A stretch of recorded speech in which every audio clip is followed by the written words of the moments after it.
It is the 4th seed versus the 5th seed for our final match of the day. That's right, it is Paris taking on the Valiant. Both teams looking very close to each other. Both teams with the highs, both teams with the lows. In case you're wondering where Jake is right now, he's looking to punish Shaz for weakness, for playing the Moira at the end and not staying the road on the Ana.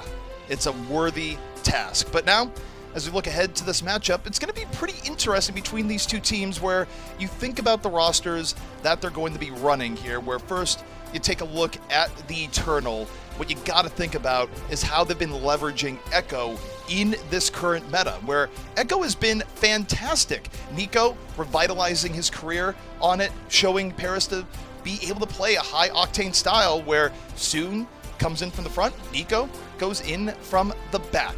And of course, you look at the rest of what Paris has to offer. FD God continuing to just be hugely impactful in the support role. And we're back. Have you punished Shaz thoroughly, Jake? Yes, he's been punished, probably punished, but you can't even blame Shaz really for that game, right? Like, what could you do on Ana? Sometimes this Tracer just drops the stick on you. Sorry for leaving you hanging, ZP. I have returned from the restroom, ready to talk about this next game. Pretty excited, though, to see these teams clash. As you're saying, I think both teams have looked strong. This is either one of these teams I think could be going further in the tournament. I wouldn't be surprised to see them taking it all, making a finals appearance, but of course that's impossible now. Only one of these teams can move on. Yeah, and if you look at the Paris roster, it's a roster I think that's been on the upswing in part because of the resurgence of Nico. But then you look over to the opposition, the Los Angeles Valiant, a team where even though their record wouldn't really suggest it, this is a team that's been able to play a lot of the top teams in the league quite close, a team that has way outperformed expectations that people had on them at the beginning of the year. And when you look at this roster, who stands out to you?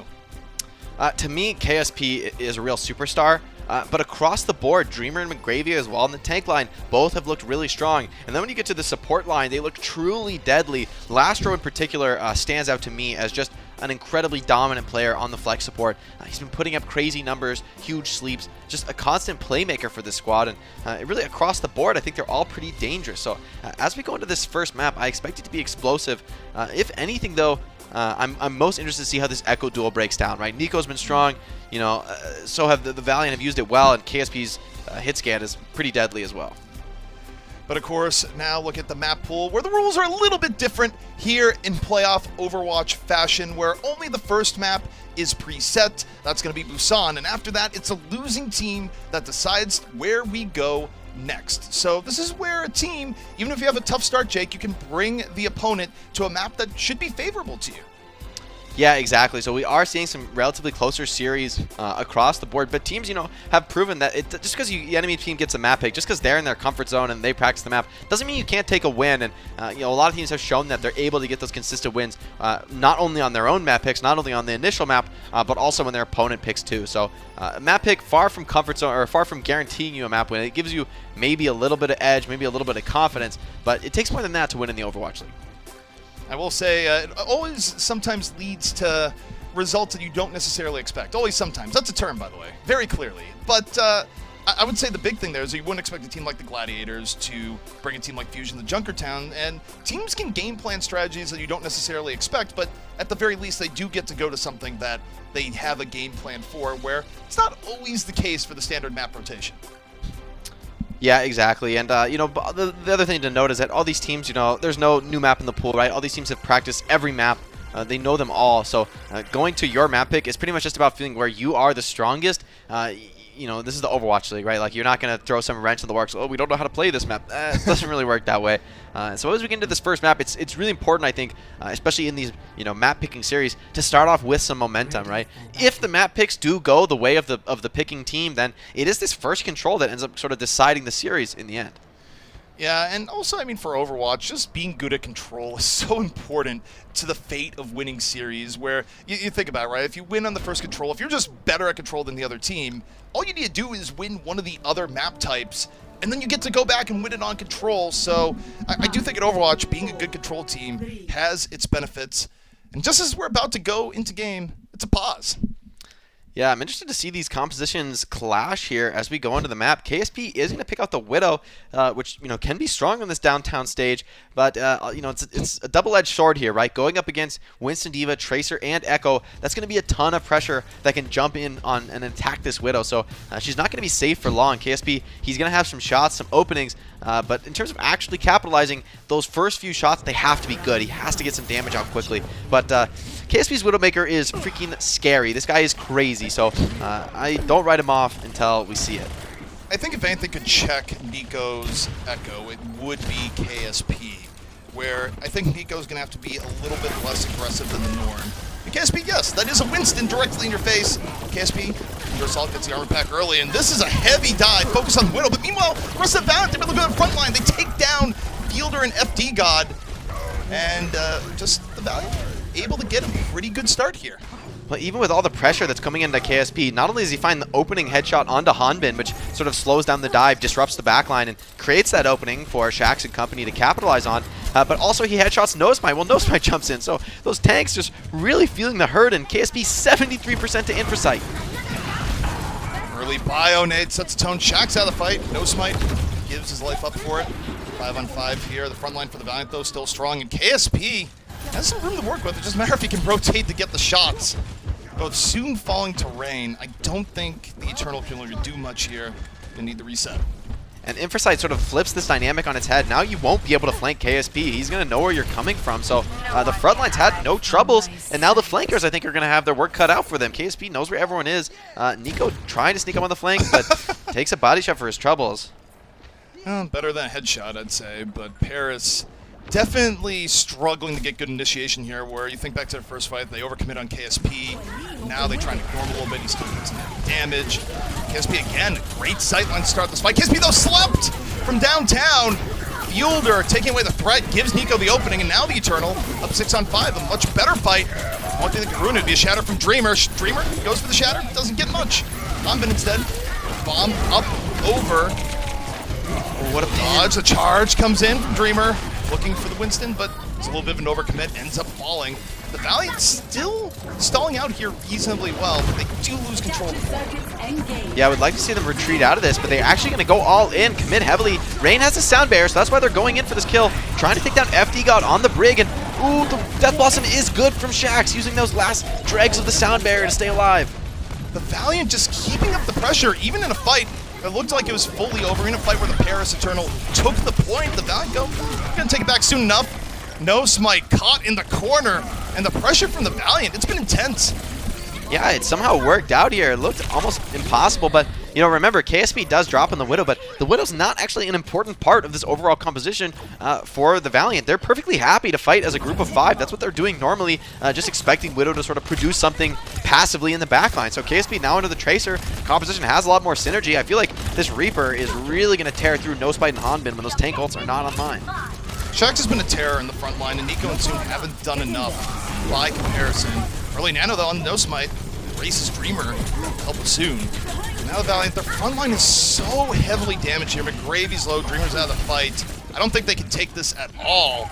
Paris going to remain in control. Yeah, this is great for Paris. Such an important flip to get, especially one that's relatively efficient in terms of ultimates. Only really cost them the nano boost, and now they're getting close to some other ultimates. They are going to have to weather this storm that will be coming through in the next fight. Rally and Sound Barrier. McGravy just going to swap, get that suit back, so no self-destruct to worry about, but Rally, Sound Barrier, very, very effective ults against Dive Comp. Nosemites Primal is going to have to be picture perfect here to not only survive. Doesn't connect. Though. Yeah, I think Soon was hoping to derail that. Worthy attempt, it doesn't work. Now the Valiant, they move over, they open with the Rally. Dreamer, under a bit of pressure, but the Rally moving on up. Rain, the barrier is ready, might have to pop it. Dreamer gets slept. Valiant not with the best engage, but there's the shatter towards the end. Shaxx gets to the back. See if it's enough. KSP and Shaxx still very healthy. The Eternal struggling. Now the Eternal got to come back from behind, but it's KSP one a limb, then another. Rolling into the back, his best Carpe impression on display. 94% for the Valiant, and the Eternal, they're in trouble. Valiant showing why they are the top seed here. Should be taking this first round. Hesitant to call anything after our first match of the day. It was a little crazy. But yeah, this is Valiant taking round 1 pretty convincingly. Great work by KSP on the Widowmaker in a composition that really left him basically hung out to dry, right? KSP not really going to get much support in that strat, but his headshots onto those tanks on mid-fight, I think really set his team up for success, and Shax's Reaper really brought the hammer down on that opening. That was a little bit of a strange early round where it felt like things were a bit all over the place there, Jake, where it started with the Widow, and the way the teams were engaging on each other was changing up pretty rapidly. It felt like more of an extended brawl than heavy coordination from top to bottom between the two teams. Yeah, and I think when you're going to play the Lucio and the Brig with a Reaper and a Ryan, right, like that's what you want. You want to be brawling. So Paris, they're going to have to swing things around and make these fights go in their favor stylistically, as this composition very annoying to dive into from the LA Valiant. They've got the Torb turret that's going to be constantly pecking away at Soon and Nico, and there's no spammer, right? There's no Zen, there's no long reach hero at all really to break this turret. So the dive has to be perfect here from Paris. They're going to get one shot. If it fails, then we will see Valiant take point control. This is your reward, Jake. This is karma coming back for you, where you've seen a lot of Moira today. Now you get the Torb, the hero that brings joy to your heart. I love Torbjorn. Well, the Winston leaps in, and the Valiant, they're playing around the Torb pretty well here, but Nico finds KSP off on the flank. Now rotating the point, and Nico just got the scraps. Yeah, Nico on this flank, pretty much uncontested, is going to farm it up here, but Shax and McGravy striking back, and without Fielder, there's limited heal resources for these tanks. Luckily, Nosma and Hanbin are still healthy. They are still cleaving it up. Lastro's Brig, though, doing such a great job keeping everyone healthy, keeping this fight in contest. KSP going to be back on the Tracer, but the first point control does come in for Paris. Nosmite is farming. He got so much ult off that still didn't fall. And the Paris Eternal, they just lose control of the point now, but they're going to be able to leap back in. Nosmite, can you build Primal in time? He's on death's door. Primal almost there. The barrier is in. Nosmite's still alive, and the Eternal can continue pushing into the Valiant. The Primal is out. And the Valiant, Nosmite's down. He got bursted real hard. That Gravitic Flux just destroys Primal Rage by the nature of the ability. So great use of McGravy to counter that ultimate. Not only do you CC the Winston, but you slam him for a brutal 500 damage. So that's not what you want when you're playing Winston. That just shows why it's so hard to dive into this strategy. You've got the Immortality field to keep people up. Torb can armor himself. Tracer's just a hard target in general. And then on top of that, the Orisa Sigma can defend themselves. It's just, I think the overall strategy here is really strong from the Valiant. Nico's EMP gonna have to be absolutely perfect here, as there's no other ults to follow it up. Hanbin self-destruct, he'd love to have that online, but it's not quite ready yet. It's definitely going to be a tough fight for the Eternal, where when EMP is your main tool, it can be elusive to land a good one. Lands on Rain in the back, Shaq's already out of the fight, and that was good enough. It doesn't have to be the biggest of EMPs. It's swift, it's decisive, and now the Eternal have a huge edge as they move back over to the point, hugely up in numbers. Yeah, and great work on the dive comp here, picking the opponents apart one by one. The nice EMP as Valiant split up, understandably, because they're fearing the EMP, right? If you get 6-man EMP, it's only going to be worse. But at the same time, that split ends up being their undoing, as despite having a little bit of an awkward comp here, the dive comp forces what is essentially a 6v3 on that high ground part of the map, where Dreamer, McGravy, and Lastro, they can't even participate in that fight. It's definitely tough. Valiant, though, one fight away. Not quite. Maybe probably about 2, fight and a half. That 6 looked like an 8 for me for a second, and I think the Valiant are still in a good spot here. We're going to open up the F-Matrix. Molten Core out here from Shax, and on a counter dive tool, the Molten Core is it. Nosmite can knock it out. That's one heck of a hot foot. Yeah, great stun by Lastro as well to deny that cleave, so he's not farming that Primal Rage up. Nosmite would have loved to have that online, but right now the Valiant are just pushing forward on the point inexorably, it seems, as Shax snipes down Nico, and KSP, a pulse bomb here would be massive, but doesn't even end up needing it. Gets the kill before. Also, Shax getting high value off the Torb. And Jake, I'm going to ask you a question that I think everyone knows what your answer is going to be, but do you love the Torb here? Absolutely do. I think Torb is, if not the best, one of the best dive counters in the entire game. His ability to save himself from a dive by not only boosting his health with the armor, but also giving himself a speed boost to get out of those Winston bubbles, to get out of danger. But the Torb turret is hugely annoying for Sombra and Tracer. That's probably why Fielder switched over to this Ana to potentially snipe down the turret, but it's getting so much value over the course of these long fights. Nosmite looking for some final disruption here. Lastro's getting low, but builds the rally mid-fight. And you have the Bionade up, the armor still gets stacked up, soon gets caught by KSP. The Valiant still looking very healthy, the Torb still a threat, and KSP just gets to the back. The Valiant tearing up the Eternal here as overtime ticks down. That's going to be the Valiant taking map 1. Yeah, I'm a huge fan of these Orisa-based compositions, ZP. I just think they give you so much ease of execution, building around that halt. It's such an incredibly powerful ability You know, the moment the D.Va is not looking, the moment the Matrix is not online, you just halt somebody in and the focus fire comes in, and it's a quick kill. So that could have gone the other way. You know, we could have seen Lastro fall, but his team did a great job coalescing around him, making sure he lives just long enough to get the rally off. And, you know, I've said it too many times about how ridiculous rally is when it's playing against Divecom. And what I really like from the Valiant here is that I feel like they did their homework, where Paris has looked terrifying with the dive composition backed up by Nico, where we've seen Nico just do whatever he wants to teams recently. And here, running into the Torb, especially in the last round, it felt like, as playing as Echo, it was like running an obstacle course that wasn't particularly pleasant.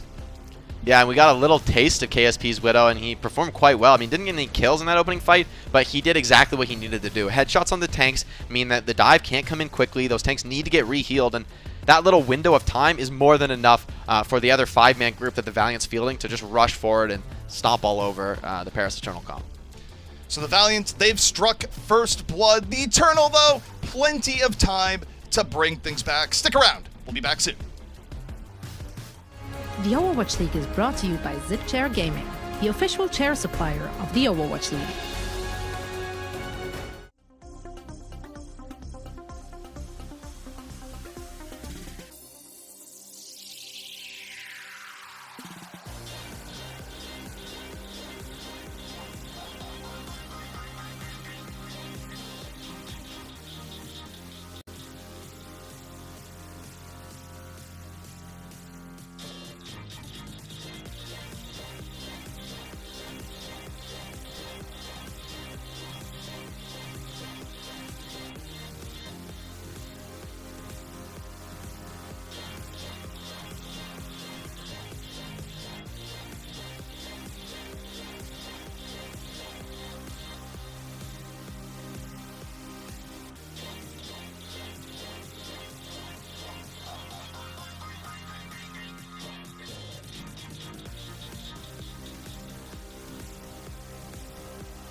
The Overwatch League is brought to you by HyperX. Unleash your style, unleash your fury. With HyperX Fury Memory. Starting with you, McGravy, are you happy with going up against the Paris Eternal tomorrow? I think we're pretty happy with where we're at. We had a choice, well, not a choice, but forced upon us a choice between either a team that almost lost to Boston or a team that did lose to Boston. So I think we're pretty happy with how it ended up. I love the party you have going on. Yeah, what is this? We're having a good time in here. We're having a good time in here. We're celebrating. We're celebrating. Already? I just love the Cheez-It grooves in the corner. Is that intentionally placed, Cal? Be honest. Yep, of course. Of course. Love it. Absolutely. What else would Overwatch be without Cheez-It grooves? You know what I appreciate the most about McGravy there? No, it's not the trash talk versus the opposition. It's something that me and Hex have been a proud supporter of since the beginning of Overwatch. That's right, selling out hard for your sponsors. You gotta make it worthwhile. You always love a good sellout. And, you know, Valiant not disappointing here, and neither are they disappointing in this match. You know, results pretty strong. It's hard not to be confident as a Los Angeles fan right now. I mean, they've looked really solid, and, you know, something I didn't expect. You know, I knew KSP was dominant on the Widow. I knew he was sick at the Ashe and the McCree, those core hit scan rolls. I didn't expect that he would come out over soon in some of those Tracer battles. So that is a big turnaround, I think, showing that KSP has even more surprises in store. Not only a superstar in the roles we know him for, but he has even more, hidden under the surface, really. Yeah, I mean, you look at KSP's entire career, going back to his performances in Contenders, going to his performances in the Overwatch World Cup. KSP has always been a prodigy. It's wild to me that there was a world where he might not have gotten picked up in this Overwatch League season. I think the Valiant getting away with getting KSP late in the race is probably one of the greatest thefts that they were able to accomplish here in this offseason. And KSP's proven to be just a jolt of life to this Valiant team. Yeah, I certainly undervalued. Certainly, I think more teams should have realized his potential. But their loss and the Valiant's gain as they're potentially setting themselves up to move on further in this Melee tournament. So our next map, it's going to be King's Row. And of course, that is the choice of the Paris Eternal. And it's a little interesting to me because given how well they've been doing with the Echo compositions, do you think that King's Row is the ideal map for an Echo versus some of the other maps that are in the pool? I mean, I think you can play Echo here. I think it's a fine map for the hero. There's a few of those roofs that an Echo could just fly right over, which gives her some nice positions to glide on. But at the same time, I think the idea of this is maybe more to shut down KSP, to put him in a position where the Widow is pretty awkward and force into close range engagement, so probably won't see that come out. And it also means that maybe those Orisa comps aren't going to be quite so effective. But personally, I'm a little worried. Shax's Reaper was really deadly last game. We know how good his Mei is as well, and two heroes that are, popular choices on King's Row. I don't think this is going to be Valiant out of their comfort zone as much as maybe just Paris feeling confident having good results on this map in scrims. Well, yeah, I also think back to Paris before the era of Echo. I think that Paris favored maps that tend to be a little bit slower, like King's Row. I don't know if that necessarily fits their new look style that they've been running recently, but hey, maybe it's time to go back to an old favorite because they were trying to go in pretty hard on more divey strategies last map, and it got wrecked. It did not work. The Valiant came prepared, and now we'll see if this change-up for the Eternal is what they need to even up the series. Yeah, the Valiant did have great answers to the Winston-based composition, so, going over to King's Row, bringing in Ben Best to play the Reinhardt, understandably, makes a lot of sense, and this has been a look that Paris has tried to force in a lot of circumstances, sometimes to more effect than others, but it has been a consistent strategy for them. Ben Best Reinhardt, pretty unquestionable when he's able to play this hero, so KSP going to be on the Widow, but almost certainly going to be switching off after an opening pick attempt. Not even going to go for it, just going to go Sim. A little bit far out. Just want that opening fire strike. See if he gets anything. He does not. The Valiant on the assault. And I don't think the Valiant are going to be particularly slow here. They might give KSP time for a shot or two, but I think they're going straight in, Jake. Yeah, I like that teleporter because it basically cheats the team through the first choke. KSP is going to be on the Widow, so he's going to be in that sure-for flank position, just sniping from spawn. So one false step here from Paris Eternal could be deadly, and a comp that you want to be aggressive on, it's not the way you'd hope to be playing it. KSP has good line of sight, already at 34%. He is playing into the Eternal, and Dreamer holds his ground, not for too long. Then Best finishes him off. And I think the trade-outs here are still pretty good for the Valiant. The Eternal, they win the fight, but Jake, the war could be difficult when the next wave respawns come in. FD God, what are you doing? And that's the sort of late pick that is so deadly on King's Row. Spawn so far away, and without FD God, it's much more difficult for Ben Best to dance on that Reinhardt. Fielder is going to have the Coalescence, so there's an opening for a recontest, but if KSP finds one more, I dare say this is all over, and the cart will start moving. So Paris, they've got to be sharp, they've got to be perfect, and somebody's got to stop KSP. You can't give him a free fire zone here. KSP, I don't think anyone's going to get in his face. The Valiant focusing on the front line. Ooh, Dreamer can't build. The Earth Shatter mid-fight. Fielder's Cole doing a lot of work, but shut right down. KSP in the back. Shax going for a different look. And FD God, the quick revenge. I don't think he liked that last snipe. Yeah, missing the TP there. I think he meant to go to the window. Instead, just teleports right in front of him. Easy to do, and KSP is on the respawn here, coming back and shield dropping low. Those two things could be a potent combination as Paris likes to back off, regroup. I think this is wise for them. So far, this Widow has gotten some production, but it's just so awkward for KSP on this map. I'm a little bit surprised to see the strategy comes out. This is a pretty incredible level of faith in his raw ability. Ooh, he had the angle, and okay, KSP, there is a limit to how aggressive you can be on a Widow. Huge shatter! Dreamer, is that going to be enough? KSP is able to get Fielder right after the shatter, but the Eternal, they regroup, they drop the beat. Shatter or no, Shax, Death Blossom ready, looking for the opportunity, spins in the middle of the point. Ben Best may be down, but the rest of the Eternal still up by a thread, quite low in HP, and they can't stay on the point. The Valiant finally get rolling. Oh my god, that shadow was disgusting from Dreamer right as the rush comes in from Paris. It was looking really dangerous. KSP was backing off to regroup and find an angle, but somehow, some way, Dreamer splits the wickets and Benbest caught sleeping there. That's going to be pretty painful. It's the worst case scenario on Ryan where your shield is full, but you just miss the block. So that's a painful spot to be. We'll see if Benbest can turn momentum back in his favor, but now he's facing off against an Echo, so his shield's going to be under heavy pressure here. And once the shield gets a little bit low, it's all gone from there. Benbest moving forward, and okay, he's telegraphing the shatter real hard here. Here's a bomb for your trouble. McGravy goes for the opening bomb. Valiant trying to get positioning off that. Benbest, the shatter in response, 2 on the ground. And the Valiant perhaps a little bit over aggro there. Yeah, going to be regretting that one potentially. They tried to just make it work with the sweet all-in bomb from McGravy, but the rush doesn't pay off. The power of the May, she's so adept at surviving those aggressive initiations. She can just hop into the cryo freeze or perhaps even build a wall for her team to protect those allies. KSP didn't get much out of that fight in terms of ultimate charge, so we're going to see Valiant regroup and take the push out of the high ground this time. 91% for Dreamer. Could have another fight-winning shatter in store. The Valiant thinking to play around this, hoping that he builds up quickly. And Dreamer, again, also telegraphing it a bit. He's hoping the Firestrike can build up quickly. Valiant went all in around, and okay, Dreamer, you just forced that. You got nothing. Shax is already down, and the Valiant, they wanted the early shatter, Jake, but they made it way too obvious. Yeah, Benbest's not going to make the same mistake twice. Kings are also classic plays for these heavily risky shatters because the cart, the payload itself is actually much taller than it is on most maps, so you can't see over it, and you can actually shatter under it. So that's what Dreamer's going for, basically the all-in gamble shatter, hoping that Benbest doesn't hit the reaction in time to that audio cue. But Benbest proving his skill on that Ryan. He made one mistake earlier, but if he just holds well throughout the rest of the round, no one's going to remember that one. Yeah, just the angel on your shoulder saying, hold right click, don't let it go. Okay, Shax gets the nano, gets booped into the air. Still looking for the Death Blossom. Patience across the board, and Benbest still can't get away, so it was a little bit shaky, but it works out for the Valiant. Yeah, a little awkward at first, but Shax just did so much damage with that Reaper. The nano just chopped through that beat from FD God, just a sound barrier normally enough to tank your team through pretty much anything.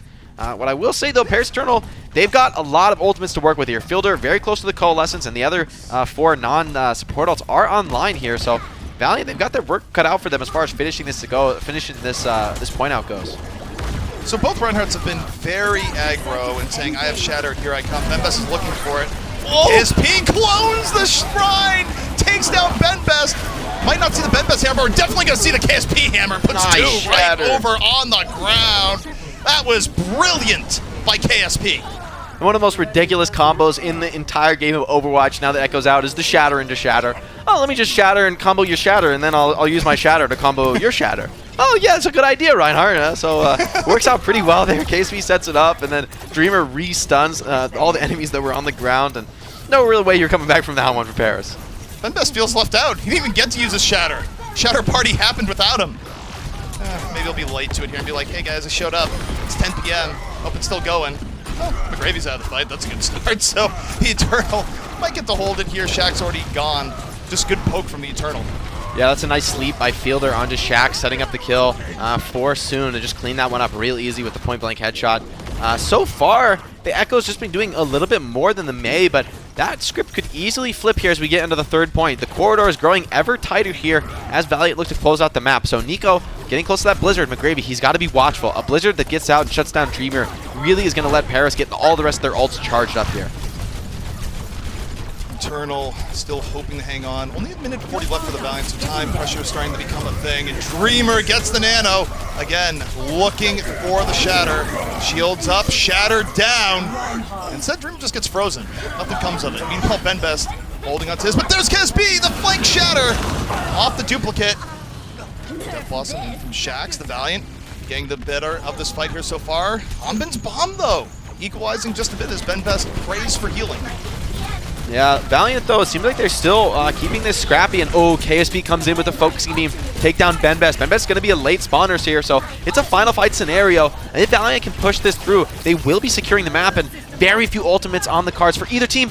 No, KSP dies to the spam from FD God of the nade from Fielder. That's so painful. The snowball is over. It's going to be another reset for the Valiant. This is tough for the Valiant. 50 seconds left with this distance to go. It's doable, but it's tough. They need to be decisive here, Jake. And it's almost certainly going to finish in overtime. Yeah, that's the best they can hope for, really, with the limited time back here, unless McGravy has some sort of ridiculous bomb. But, oh, BenBest slept. Luckily, he's woken up there. That would have been a certain kill, and maybe an overextension. Yeah, Dreamer just thought he was going to roll up on BenBest. It did not work out that way. BenBest just is spending a lot of time dodging here. No time with hammer on the ground, just avoiding insane amounts of pressure.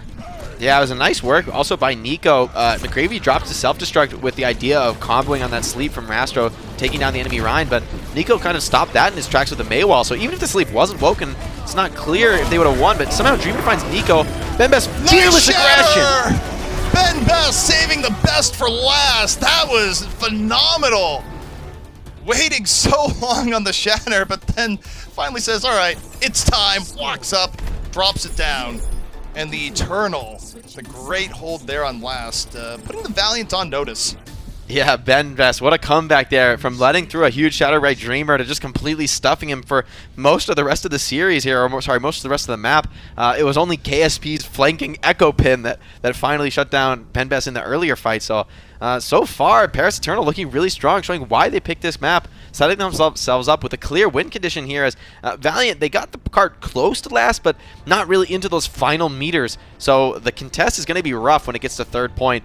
Valiant, I think if they're going to win this map, it's most likely going to be on first or second.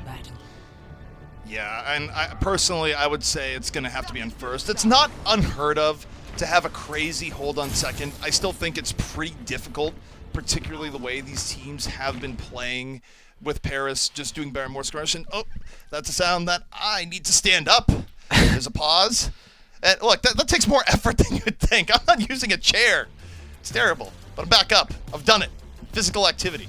Yeah, I've been enjoying casting with my feet up, but when the pause comes in, you know, I gotta refocus, reset, get ready to fill a little bit of air here. But honestly, we've got so much to work with right now. This series is really exciting because finally, like, this is sort of the similar comp that Valiant ran on their opening round on Control. And now it's Paris taking the mirror match in the most direct way possible, taking it to King's Row, and they're looking really dominant on it. So maybe the Valiant might have to reevaluate some of their strategies going on later to the series. So the issue is that is delaying things here.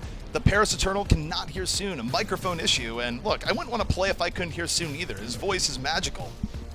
Yeah, you need those callouts from your teammate. It's actually, especially in this comp, when Soon's playing the Reaper, it's so critical to have your team coordination. Reaper is a hero who, of course, can do a ton of damage, but is one of the most team-oriented DPS that you can possibly pick. It's a hero that wants to be basically stacking right on top of his Reinhardt and just being a sort of adjunct to that hero when you're playing these Deathball comps. So that coordination going to be so critical. And we know how Soon can be a sort of leadership figure to his team. You know, they don't want to be playing without those crucial calls. And as you said, the beautiful voice.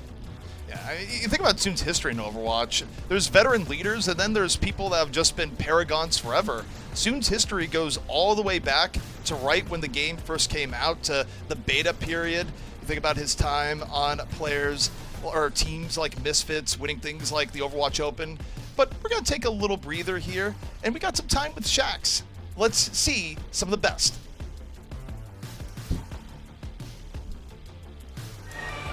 Shax continues to make his name in the Overwatch League. He's played so many heroes at such a high level. Shax is absolutely destroying Rhythm McCree right now. He is absolutely owning. Those are the individual plays we're looking for here from Shax. Shax just absolutely destroys the entire team by himself. Death Blossom, nothing to be done about it. 6 kills in the bag. Big EMP from Shax. Shax has been so good on this zone, but Shax absolutely crushing. This is just Shax running amok. I want to highlight Shax because he's been popping off like there is no tomorrow. Get your Shax jerseys now because they're going to cost more later.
It's time for some additional team-building activities for the Paris Eternal. Sometimes you just play a game of Overwatch. Other times you send multiple people to Soon's apartment to hand-deliver him a new microphone because he broke his first one. So that's what we're waiting on here. The mission, Save Soon's Voice, is still in action. Yeah, and Paris Eternal, they're going to need it, although they should be feeling pretty confident. You know, even without Soon's comms right now, they have to be feeling good. Holding on third point is a great result on King's Row. It's a map where very oftentimes we do see teams finish the map, or at the very least get it to that, you know, last meter or two before third point. And, you know, Paris were able to make a hold just a little bit further back from that. So what that means is that when we get on Paris Eternal's offense, when we get to that third point, Valiant are in a 1-2 fight scenario as soon as second point is capped. So it puts Valiant in a tough spot right here. Paris showing why they picked this map, that they are comfortable taking that Rhine Brawl mirror match. Well, it does look like the pause is over. They were swift on that microphone delivery, or so we think. Who knows? Maybe Soon can't speak at all. It's not for us to speculate right now. All we know is we're unpaused. Isn't that what really matters? My imagination is showing me one member of the Paris Eternal coaching staff dripping sweat, sprinting across, trying to get Soon his mic. And it seems like it's worked out as we're getting back into game here. We'll see if Soon's able to get something done on the Widowmaker. Not much chance of that, frankly. He's probably just going to take a shot, maybe two, switch off over to a more standard pick like the Reaper of the May.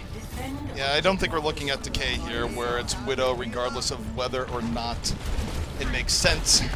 Instead, Eternal going to be running with this May Reaper, a very up-close and personal type of play. KSP sticking to his guns literally here, sticking with that McCree hit scan and last on the Brig. So Valiant, they're going to have to survive the rush here to make this comp pay off. KSP under heavy pressure and shakes it. Dome Soon. And Soon, you know, the good thing is a microphone. He can tell his teammates that he's down. I mean, what do you do about that for Soon? Like, Soon put himself in a great spot to win that fight. KSP had no flashbang. Reaper point blank range. That should be Reaper's fight to win. But now when KSP is putting up shots like that, now rotating to the high ground on this McCree, ooh, he's going to be very, very annoying, especially if he gets that high noon online, and he's already quite close to it. I really like the set for the Valiant, where you're, on one hand, you're saying, we believe the McCree can win the game. On the other hand, McCree absolutely can win the game. Puts a lot of pressure on KSP to deliver, especially as Soon goes in. The Paris Eternal looking to dive and healing. Benbest just gets completely erased early in the fight. Nico messed up. He caught Hanbin out in the cold with his own Maywall. Nico, why? Why have you forsaken me? Just betrayal in the Paris team. Makes it a little bit tough to trust your teammates, I suppose. 2.5 minutes, though, and the Valiant have looked quite good on this defense. We talked about first hold being the place to do it here for the Valiant, and they've set themselves up certainly to do exactly that. Not many ultimates allowed here, but for the offense, KSP's High Noon going to be potentially a major shield-breaking utility, but he's cut down by Hanbin. Too overextended on the flank is KSP. Dreamer has to step up here and now. Dreamer with the shatter gets empty god down. That might have been enough. And Dreamer heard the call. It was up to the shatter to save the fight, and just getting FD God down, that is enough. ZP, that was the beat from FD God. He tried to drop the beat and got put on the floor. That's so painful, though. Luckily for the Paris Eternal, they are able to get some cleanup kills onto McGravy and Shaq, so they should be able to take point A, but it's expensive. It costs them a lot of ultimates. KSP gonna be sort of okay with that one, but oh, nice catch on here. Hanbin anticipates the reflank and pressures it before it even comes out. Touch a point. Someone has to touch a point that really doesn't want to touch a point. Dreamer's already down. Valiant, they do get there in time, but they've already lost 2. KSP is going to have to just take down everyone, and I don't think that's happening. McCree's good, but not that good. We're not talking about Widow here as the Eternal get point A, but it does take him a decent chunk of time. I mean, that's some really nice awareness by Hanbin. He catches KSP before KSP even gets out the door. So the idea there from KSP in last row is to come out on the flank and pick off a backliner as your front line comes to touch point, but just completely stymied when Hanbin has awareness like that. So this is the second time that Hanbin has shut down KSP this round, and that could be a continuing theme. If Hanbin can keep fighting that, then our new UK rookie might be in a little bit of trouble on these hitscam characters. Shax. Death Blossom ready here for the Valiant. Ooh, goes for the teleport. Still gets it off in time, right to the back. Takes down FD God, nearly gets the Ana at the same time. Looking for it. Oh, this is ugly here. Shax in a great spot. Nothing Feeler can do. How do you... Unbelievable. Shaq's still alive. The armor Valiant with the protection. That's wild. Just enough to survive. Oh, that's so painful. for Bedbest. Must have thought he had that kill in the bag, getting that nice pin. But Shaq's going to be thanking Lastro right here, as he should. Rally as well on the line, so here's where the KSP and the rest of the Valiant roster can very much stabilize at this moment. The Blizzard for Nico, though, it's got to be the crucial tool here for this offensive side. If McGravy can eat it, that'll be a major shutdown. It's been a quiet round for Nico here so far, too, where he needs to do something at this point. Oh, okay, there's the shatter. Everyone's on the ground. The polar ground, very chilly. And the Eternal, great spot after that. A few stragglers left for the Valiant, but it's too overwhelming. Bedbest making that one happen. Soon's going to make the switch to the McCree as well for that fight, and more I'm agreeing with his decision. Not only can he contest KSP in that mirror match, taking the trade, but it also puts so much more pressure onto Shax. That flashbang is really annoying on Reaper when you want to be pushing that Wraith to the last second, you know, playing it on the knife's edge, but when McCree can stun you, you just get bursted from full, so it makes it much more awkward for Shax to get value out of his hero. Valiant need to go all in on the second point hold. I don't think they're holding otherwise. Dreamer, early shatter. Thought he saw the opportunity, ends up giving his life for it. Gets Soon away. But losing Orion is tough in this situation. Shax forced back a bit. Fielder finds Lastro. Bedbest. Clean up shatter. Doesn't clean up a whole lot, but still forces the Valiant back. And the Eternal very close to getting point B. And remember, this could be the map on the line. Valiant, it's going to be so hard for them to defend if they give this up. But Jake, I think they have to back out. Yeah, Nico just using that freeze to full effect. It's pretty much impossible to fight into that. KSP on the flank, but does get the flash, but nice save on Hanbin. Hanbin, once again, such a bright light for this Paris squad, producing so much in terms of defensive utility and also offensive. So now that we're on third point, this may just be a formality. You can see, you know, the Valiant on their attack, they were able to get it decently far to last, but still, that's a far cry from the final meters. So it's a very awkward position for the defensive team to hold. KSP goes to the Widowmaker. Bit of desperation here, it seems. I like it, though. High risk, high reward. If they could turn this to get ult economy back in your favor, it'd be a few quick Widow pickoffs. KSP, show us what you got. Do you have a little bit to... Can you... No, it gets Nico! That's a big start. Dreamer on the fall through, on the ground. And KSP has given the Valiant life when they need it most. Yeah, KSP Widow, I mean... Oh, and another headshot on the FD God. Sure, why not? I mean, this guy's crazy. I played against him in ranked the other day. He was on a new account, and I was like, this guy's cheating. There's a guy, he's cheating, team. Don't worry, the Widow's cheating. And then McGravy was playing him. He's like, no, it's KSP. I'm like, oh. Well, you know, same difference. Same difference, pretty much. Yeah, the biggest compliment you can ever give is I've always seen that ranked. But now the Eternal on the way back into mid 45. The Valiant have options here. They're able to open with the rally. Nico looking for the freeze. Blizzard has an opportunity, but gets taken down again!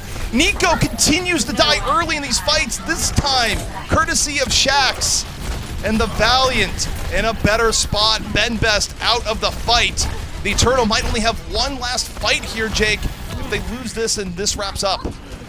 Yeah, it's been a little bit of an awkward reset here. Still have a minute 20 on the clock and not too far to push the card here, so ooh, that could have been deadly. Those icicles were coming in from Nico. Shax's doing great work here, keeping this high ground under contest. You can't just give that away for free to the offense. This gives KSP a lot more room. Soon, teleported flank though. Does KSP know for this?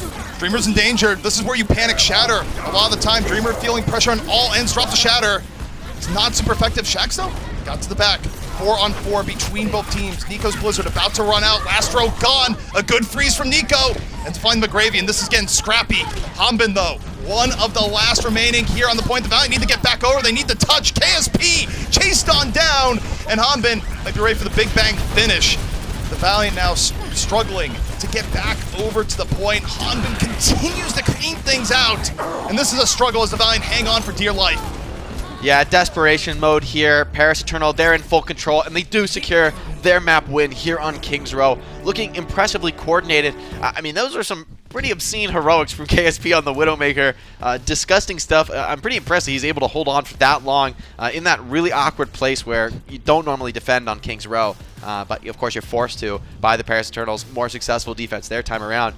KSP's Widow proving more than deadly enough, but just wasn't quite enough overall for the team to actually hold that position. I think it was a great swap, particularly in the moment where I don't think Paris was really ultra aware that a Widowmaker was coming into play. I do think you might be able to make the argument that maybe you should have swapped after getting the pick on the Nico, gone back to a different hero, something that would be better for the hold, but the Valiant did come very close to bringing that back, which after a tough offense is still a testament to what they did that round.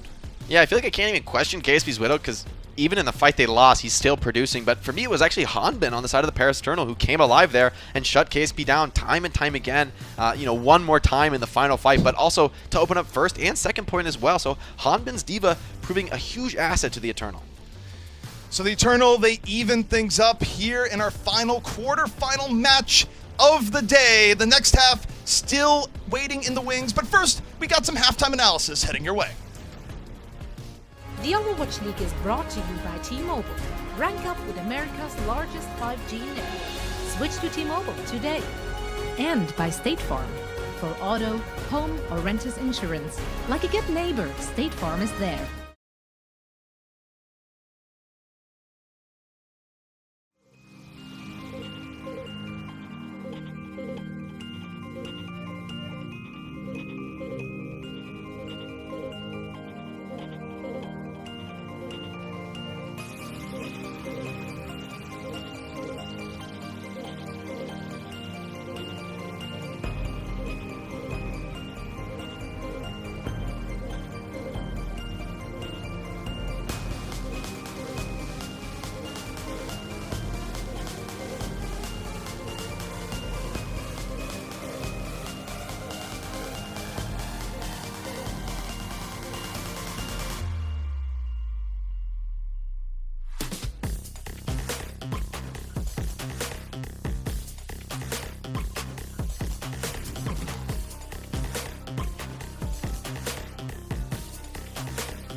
Hello and welcome to our last game break of the day, presented by TeamSpeak Groups. We're having a blast here. We're having a great time. Well, and it's getting even better because we get to talk about this match. Paris and Valiant, they are currently 1-1. And I want to get your thoughts here, Reinforce. You told me firsthand, like 5 minutes ago, that you feel like the Valiant deserve more respect. We're not giving it to them. I have before you going on to like all your positives notes, though, I just quickly want to also know, where are they in your ranking? They're in my top 10 in North America, that's for sure. Okay. Somewhere around there. So sweet, above Boston, great. Yeah, hey, where else? They're above Vancouver. They're above Boston. They're above Washington. So wow, you really placed them very high. Now you may go on and actually praise them. Yeah, I mean, if people want to find out, they can go to the Overwatch League YouTube channel and go to the latest Power Rankings video and check it out. So, you know, go ahead. Anyway. See, I have a problem, Zoe. I have a problem. And I don't think the community is putting enough respect on the Valiant's name, okay? Yeah! Because I feel like people are sleeping on this team. I feel like they're a bit of the laughing stock of the league. But the fact of the matter is that they've actually had a lot of impressive wins as of recent, and they're incredibly well coached. Some of the compositions they're bringing out here against the Paris Eternal, it's flawless. Like what we saw the Paris come out with playing a bit of a dive composition on Busan, and then we have the Valiant adapt, they're playing this Reaper composition, they bring out the Torbjorn, and they look really good doing it. Yeah. I think this might be one of the best coach teams in the league, because I think Packing 10 and Gunba, they're doing a great job so far. They've taken this group of misfits, rookies, and just put them together and have a really impressive team going for them. Yes, the series is tied 1-1, but the fact that this Valiant squad is here competing with the Paris Eternal as close as they are is just a feat of this coaching staff that is so impressive, and I just can't credit them enough. I think that the community needs to step up and recognize the Valiant's performances so far. You know, I really think we should praise Ben Best and the guys on the Paris Eternal as well. But we need to take a moment to appreciate the Valiant and how far they've come this season, because it's really impressive. Welcome, my child, to the truth. Welcome to enlightenment. Because I've been saying this for a long time. Like, I trusted the process of the Los Angeles Valiant. I know the coaches, obviously. I know everyone that works there, and I believe in them 100%. So when they did these trials and when they did this massive recruitment, I knew that they were actually sifting through the best players, and they were going to find a team that works. And we're seeing the fruits of their labor now. You know what I really want to say right now? What? No, I can't. No, actually, I should. Okay, I'm gonna say it. But Costa, say it, Zoe. Just so you know, I really love and appreciate you. But yeah, I knew they were up to something when they removed you from the roster. Oh, what? There we go. What? So, what? How about I find someone else? I'm sorry. I can't work There's been a crime anymore. There's been a crime. What's happening? Well. Anyway, I mean, this might as well have been reinforced saying it. Like, someone had to, and I did it, and I'm sorry, and I regret it, and I think you're a phenomenal player. Everything's good. Either way, I want to chat more about this game, though. I want to talk a little bit about what we've seen from the Paris Eternal. Are you still with me? Costa, what's happening? I think Costa's gone. Oh, no. Whoa. Oh, no. He's trying to hide off camera, but we can see part of his shoulder, so like... That's true, it's actually... I'm in tears. Oh. I hurt him in the fields. This is a serious tournament. It's the May Melee. There's a bunch of money on the line. This is not the time to joke around on the game break and have fun. This is not about fun. This is about competitiveness, seriousness. True. It's not about Costa's useless career. It's about the gameplay at hand. So let's jump into the crunch time presented by Cheesy Grooves. Ah, he took it away from me. Costa, you want some crunch? Would that make you feel better? No. All right. Let's talk about things that are positive and not my career. Okay, so we have KSP coming in. We haven't seen him play a whole lot of this Echo, and we see him making this sweet play. He actually turns into Ben Best Reinhardt, lands behind him, pins from Narnia, catches him, pins him against the wall, and then drops the shatter. It was actually a really sick play. You know, I don't actually know KSP had it under his belt. I don't think we've seen a whole lot from him. So, big play, shutting down Ben Best on the Reinhardt. So, you just love to see it. Yep, completely agree. Spectacular. This was Reinforce approved. That's the meme. Go to Photoshop, make it happen. Reinforce approved. Love to see it. Nice. Good Reinhardt play. Well done, KSP. I do want to hear it, though. Taking KSP's... duplicated Reinhardt out of the equation. Who do you think is playing the Reinhardt a little better? Is it Ben Best or Dreamer? It's Ben Best. It's definitely Ben Best, yeah. Yeah. I think that's a lot of praise because he has been criticized a lot for his Reinhardt. What? Has he?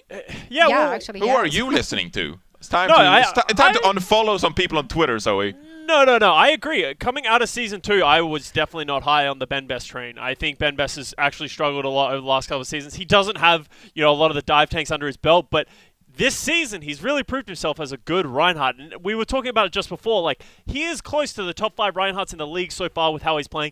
And he's showing that in this match against the Valiant. He's had shatter after shatter winning team fights. So you don't see that a whole lot in these matches these days. Yeah, we talked a lot about the Valiant, but the Paris Eternal are in this match as much as the Valiant. And they've been playing really good as well. So, we've been talking a lot about the Valiant, but the Paris Eternal and the French need their praise as well. So good job to both teams.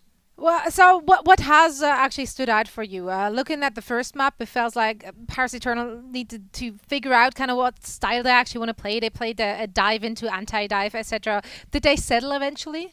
Well, I think the brawl type of composition really suited them on King's Row. I was not a huge fan of the support composition we saw from the Valiant when they were playing the Lucio and the Brigitte, because yes, you're getting a lot of AoE healing, etc. there, but Paris Eternal playing the Mei Reaper composition, I just find it superior. Like, the threat of a Mei to a Reinhardt is so scary to deal with, and I think we saw that in the Reinhardt duel as well, that Dreamers struggled going up against Benbest. And I think, yes, you can give some credit to Benbest for that performances, but it also goes hand in hand with the composition you're playing. So I think the Brawl type of composition really suited the Paris Eternal on King's Row specifically. So we'll see how it plays out on the other maps where it's a different layout and other compositions come into the mix. Yeah, and the teams are actually ready, so we're heading straight back into the action. Hanamura is coming up next, and for all the action, we're heading back to Jake and CP. I'm quitting. The Overwatch League is brought to you by Cheez-It Grooves. Deep flavor, deep crunch. It's a mind crunch.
Coca-Cola is the official refreshment of the Overwatch League.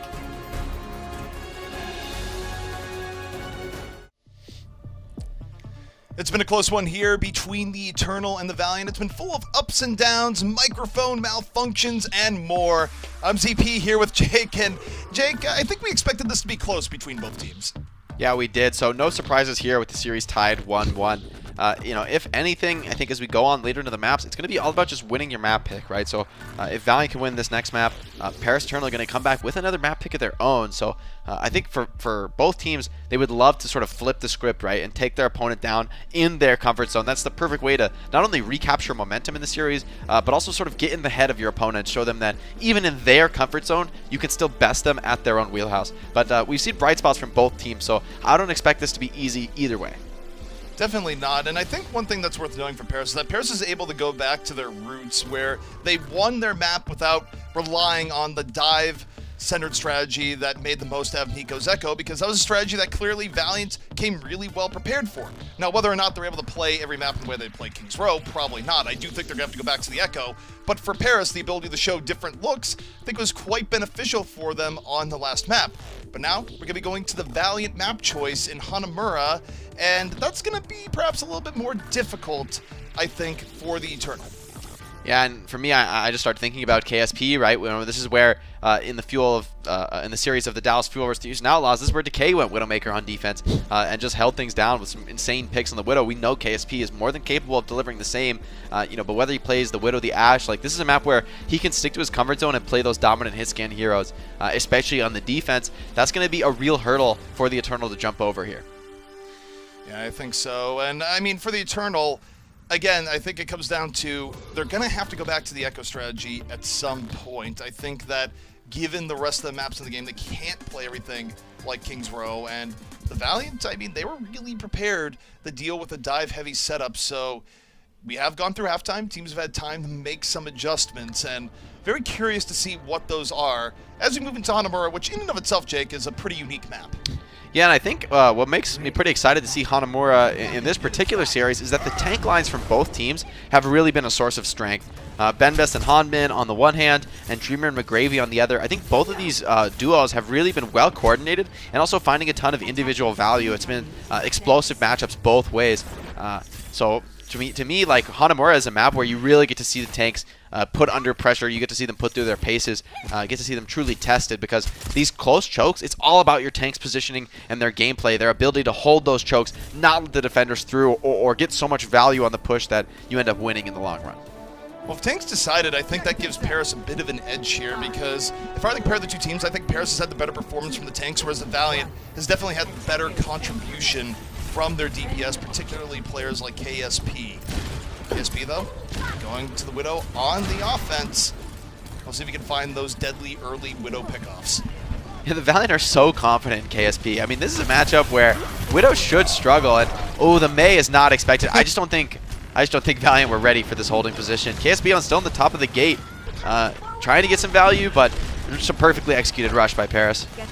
Yeah, that was also weird for the Valiant, though. You should expect the May wall to be there. That was Dreamer just essentially falling for free.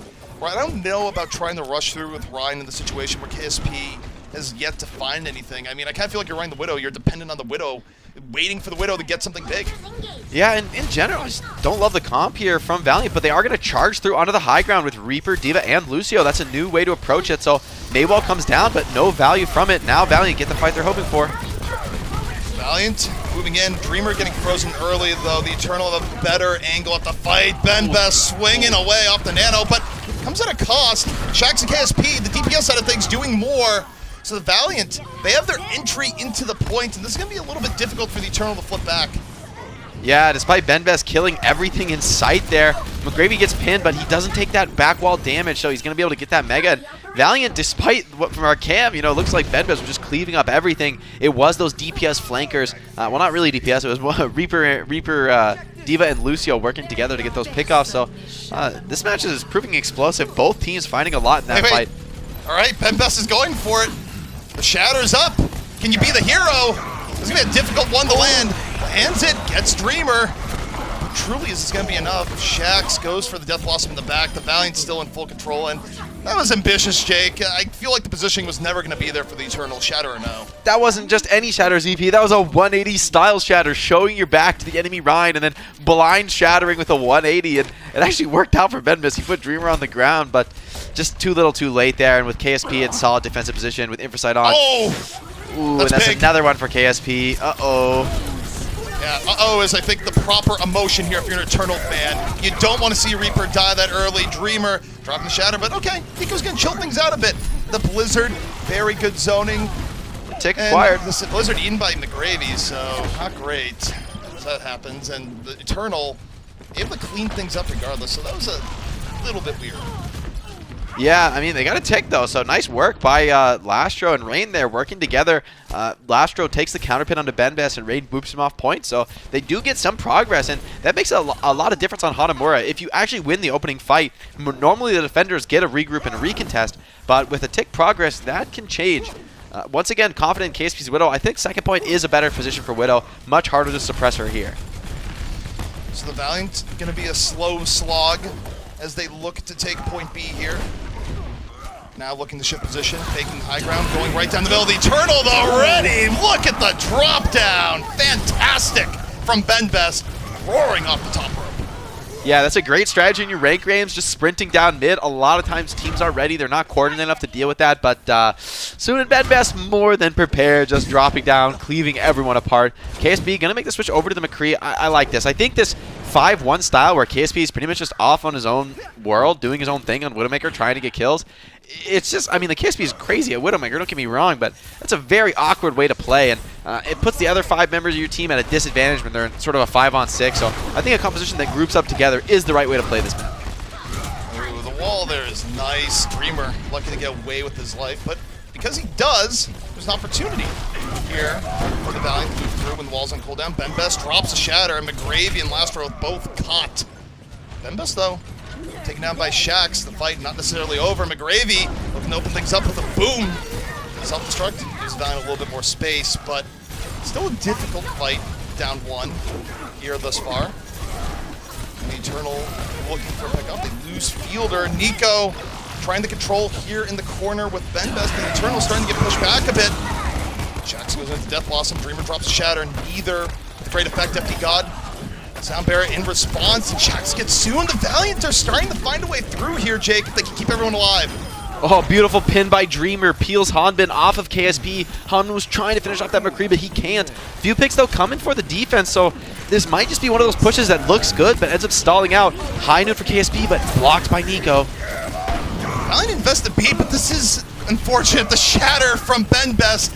But even before the Shatter, Jake, all the respawns were coming in. I think this was the classic bait fight where you think you're about to win it, but you actually never can. That's Hanamura for you. You know, you get some picks, it looks good, but ultimately just doesn't materialize there. They did lose a player early, losing Rain, so without the Lucio, I think it was just a little too difficult to move forward for the Valiant, to take that ground away from the defenders, which, you know, is a crucial step in these fights. KSP got a lot done there, but just wasn't quite enough in the end with the spawn advantage in favor of the Eternal in this situation. Nice little early Bionade from Fielder. And Bionade's in that situation, you can't always follow him up, but it still slows down the opposition, gives you time to rotate. And I don't know if the Valiant wants to go through here, Jake. This is a very guarded choke point. They get the wall out, though, so next is going to be their opportunity. Yeah, it's go time. Whoa! 6-man!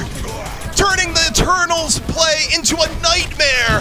The Valiant off a massive Shatter. That should be point B. Outrageous. Oh my, it is rare to see a true 6-man in the Overwatch League.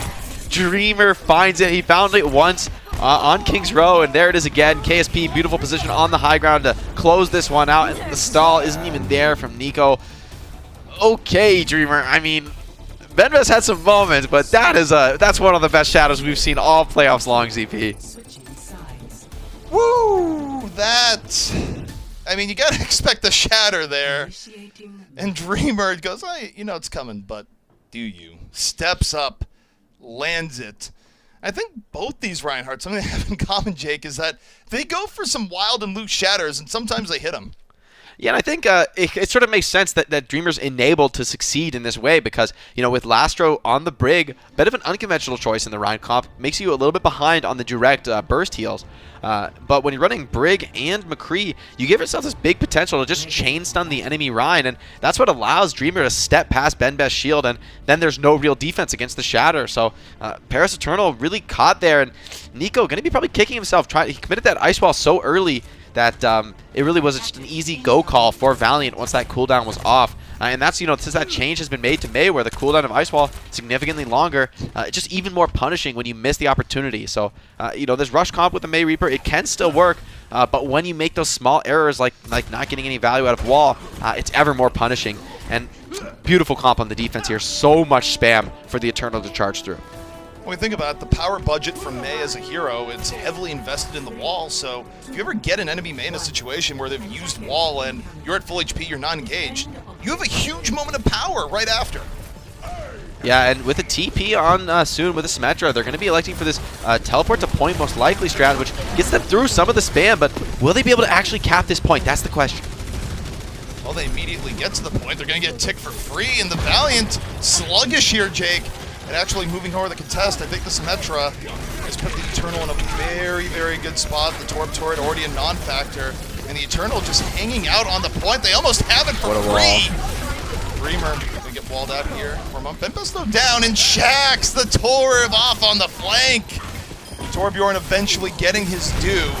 Still not a bad opening for the Eternal though. Anytime you get 2 ticks that early, you can feel good about it. Yeah, I mean, you've got something to work with for the Eternal, but on the other hand, this composition has by far its best shot at taking the very first fight. So now that some ultimates are close to online, right? Like if Rain has this amplification matrix, KSP has Bob, then this idea of just capping the point before the defenders can respond, it's unlikely to work in my mind. So they have a little window before these ults are online, but there's going to be a lot at once. Uh-oh. And it's just over instantaneously. They were ready for that TP into the window. Lucio liking music, but the rock and roll kind of getting him there. McGravy taking him out early, and that's just more delay. Yeah, and that's exactly what Valiant needed to sort of bridge the gap as far as finishing off these ultimates. And Paris Eternal, things are getting harder and harder for them. We could be seeing a full hold here, ZP. Yeah, this is tough for the Eternal. They're losing a lot of time. They're still on the Symmetra, which, as you say, I do think is losing effectiveness. The upside, they only need a third. They're already getting the point. The Valiant have to rotate in a hurry. Now here comes Fielder with the Coalescence and trying to end this super quickly, but there's now Molten Core on the field. Dangerous blue goo everywhere. McGravy going for the Flux, takes Nico down to the side. And the Valiant remain in control. Everyone's super healthy. Yeah, and nice teleport to the high ground for Paris. Bit of an unexpected rotation. Seems the defenders have lost track of them, but will they actually be able to execute this rush successfully? Still, support ult's online for the Valiant, so they've got the tools to stabilize even through Nico's Blizzard. Valiant holding against the Eternal, minute 30 left to go. Eternal can open up with a beat here pretty quickly. They're going to do just that. As they move into the point soon, looking supercharged, but for now hitting nothing but shield. The Valiant, they have a Transcendence in reserve. Lastro's waiting to the last moment here. This is getting real dangerous for the Eternal. They're already down one. Lastro pops a Transcendence. And now the Valiant get to apply more pressure to Eternal. How long can the Sim Shield hold Benbest out of the fight? Soon is still fired up, but nothing is happening, Jake.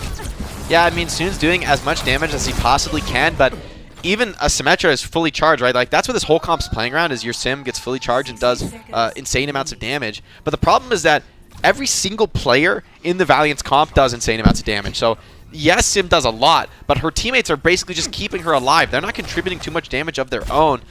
The question for me is, will there be a great opening here? Because I think Nico needs to find a pretty massive Blizzard for this fight to go well and to stop Valiant from getting the full hold right here and right now. Now you've said that, that's where a Blizzard gets eaten. That's where the curse truly comes into play. The teleport is here, though. Benbest looking for a shatter. Soon already out of the fight. FD God sends Bob on the trip. The Molten Core is down. Benbest drops a shatter. Oh, the pickup. Not gonna get much. This battlefield is so tough for the Eternal right now. Molten Core everywhere. Shields in good positions. Eternal run out of gas. 99.9%! 99.9%, Jake. It truly doesn't get closer than bad ZP, but that boot by FD God could be the start of something. Rain, everyone on the side of the Valiant is going to have to be pretty cautious. I don't want to give any more free picks off the edge. Ooh, Rain so sharp on that, but T sets Nico low, so Nico won't even be able to contribute. We've seen Miracle come back once today. Eternal joined the club. Valiant's still in a really good spot. The Eternal looking for a delay. Nico, he's out of there. Now the Valiant, they just need to stay alive. The Immortality Field was good, but the Gravy and Dreamer both down the front line, out of the fight, and the Eternal not falling here just yet. The stall was enough, and fight's not quite over till they're over here, Jake. Oh man, Lastro fell for the oldest trick in the book there with FD God wall riding around the edge. Without their Zen, they just don't have the damage to burn down those tanky frontliners like Hammond and D.Va. So Lastro would have absolutely loved to be there. Charge up his Transcendence, kind of gave that one away in my opinion here. Valiant, they can still make this work though on second point. Their comp's still strong here, and this is a very awkward comp now for Paris Eternal. They're going to have to make this all-in dive work. Just in on the slam. KSP, though, the quick flick on the Soon. When you get a Tracer out of the battle that quickly, maybe it's time to retreat. The Eternal, they're low on time, Jake, but they have time for at least a few resets. I absolutely hate this strategy from Paris Eternal. I don't think it has any potential at all. You're playing against extremely effective anti-dive heroes like Torb and Ashe. There's no way anyone's going to get on top of an Ashe on this map. It's just not possible, you know, given she can play this far high ground. Now they're going to switch over to a more sensible comp around the Reinhardt, but I think this is really going to be rough. I mean, Lastro on the break to potentially slow down Benbest. McGravy has that Gravitic Flux, so yes, you might be able to charge in, but you're just going to get CC'd by McGravy. Yeah, Sue's going to look to channel his inner Carpe, but I'm not feeling it here on this point. It's going to be down to Pulse Bomb. By the way, there's the Flux. Close quarters, Eternal eating quite a bit of damage, and yet fall through's not there. So they've dealt with the Flux here, Jake. That's one big barrier removed. Yeah, and you do have the sound barrier here, so this could be an opening, but I think Soon needs to produce with his Pulse Bomb as well because, you know, Dreamer's Supercharger, it's going to outlast the sound barrier if you can't burn down that Orisa. Well, Soon is also on a really long journey here. He's going in. Does he get the stick? He does! Soon has done it! Takes down Lastro! We should have believed! And suddenly, the Eternal, they have their opening! The patience paying off! And now the Valiant in a particularly tough spot. Hanbin finishes off KSP, and the Valiant, now they need to delay here, Jake. The Paris Eternal still have a minute. Dreamer and Lastro. Oh, I think this defense is going to work out, though. Just too many of these trickle kills coming in for the defense. Dreamer finds his second on the Hammond swap. A lot of players don't find quite so much success, but KSP and Rain just live so long in that fight. Even though Hanbin eventually shut KSP down, as you know, he's shown he's more than ready to do. Still, it goes the way of the Valiant on this defense. In Los Angeles, they're going to go back to that old comp, switch over to the Orisa, and I think the lack of ultimates hurts the offense a lot more than it hurts the defense, especially when Shax and McGravy still have some very valuable tools here. Yeah, and that was the best case scenario, too. They got the really Pulse Bomb kill, but hey, Soon, you're at 98%. Can't you do it again? That's what I'm asking. Problem for Soon is how does he get healed in this position? He has to rely completely on the pack here. Not much support for him. Maybe he's going to get more success again with his backline flank. Dude, shut Rain very low, but the drone gets the stick. Immortality Field, though, was up. Still gets the kill regardless. Soon making action happen in the back. Clutch Tracer play after clutch Tracer play. And the Eternal putting the Valiant to task. Back over and in on the point. Hanbin down Lastro. But look out, it's KSP. Final moment Widowmaker. Most of his teammates down all around him. And Soon finishes him off. Says, no, no, no. We're not going down that road. Not here, not now.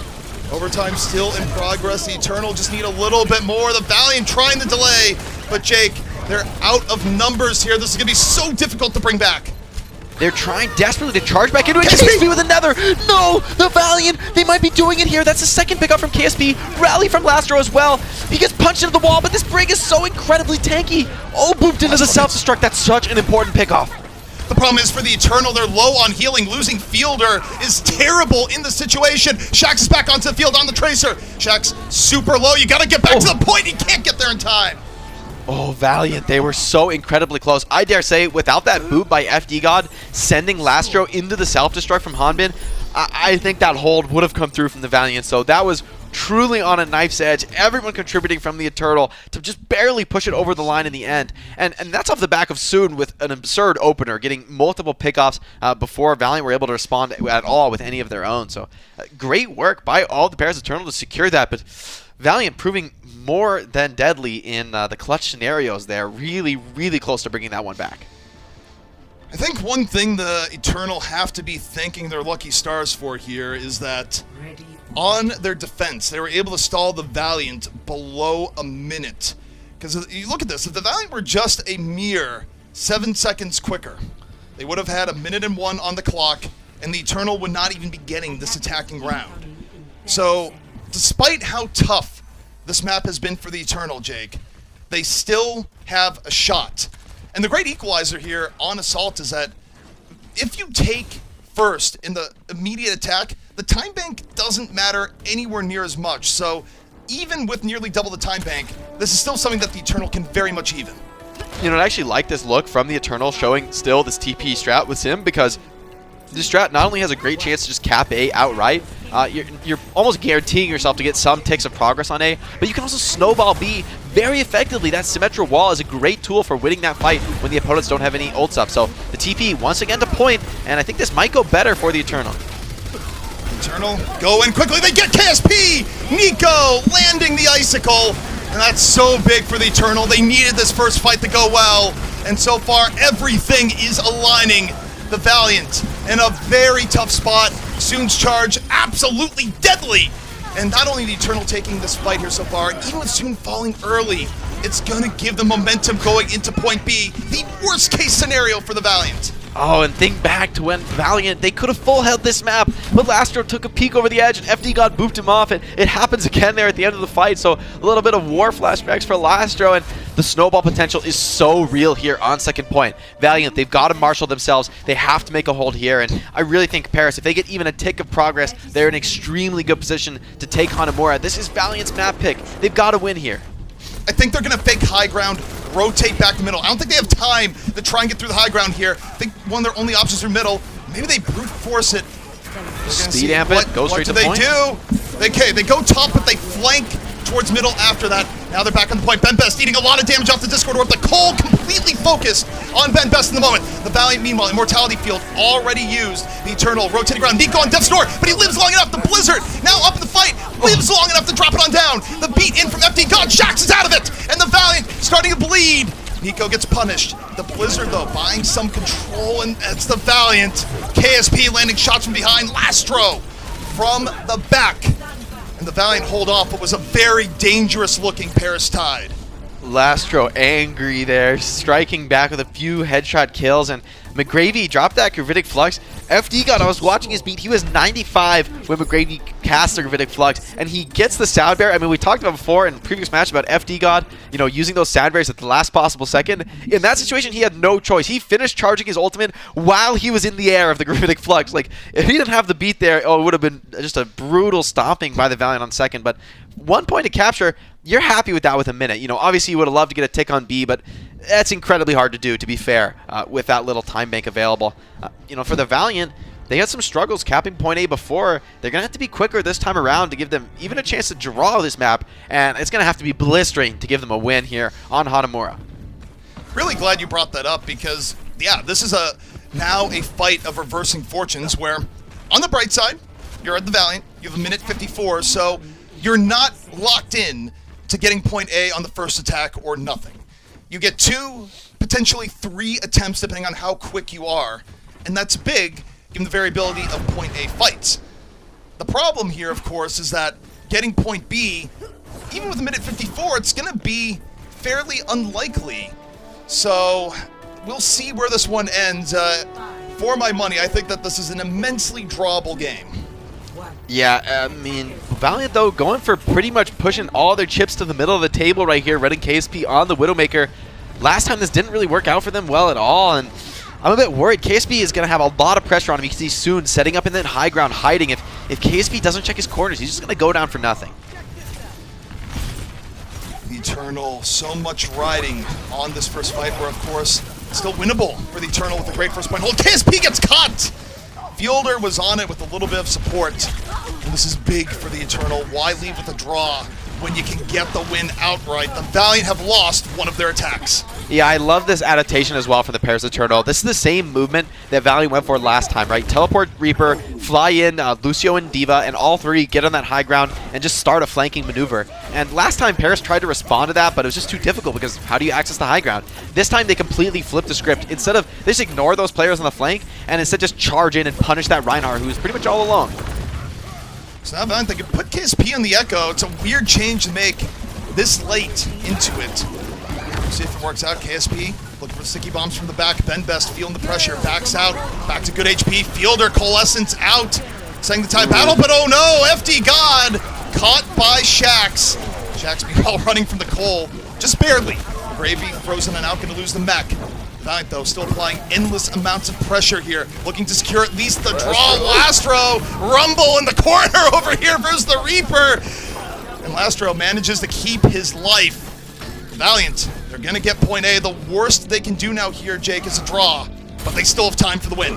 Yeah, they locked it in here, which certainly has to be a breath of relief there after that first offense was just so well responded to by the Eternal.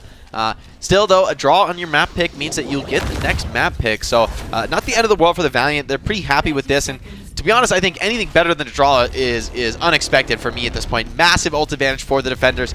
They have every tool they could possibly want to hold on to this point here. So, Valiant, they're going to have to do something completely absurd. Yeah, and that absurdity, it's going to be KSP cloning around. If KSP can land some shatters, that is their way through this fight. Shax, though, the Death Blossom gets soon early.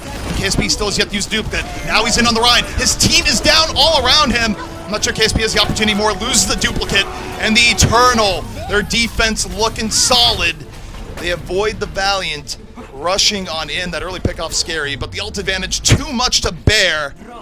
It is a draw. Yeah, we haven't seen too many draws, and it's been a while, ZP, yeah. Frankly, and I miss a little draw action. Not really, but, you know, it's Hanamura, so what can you expect?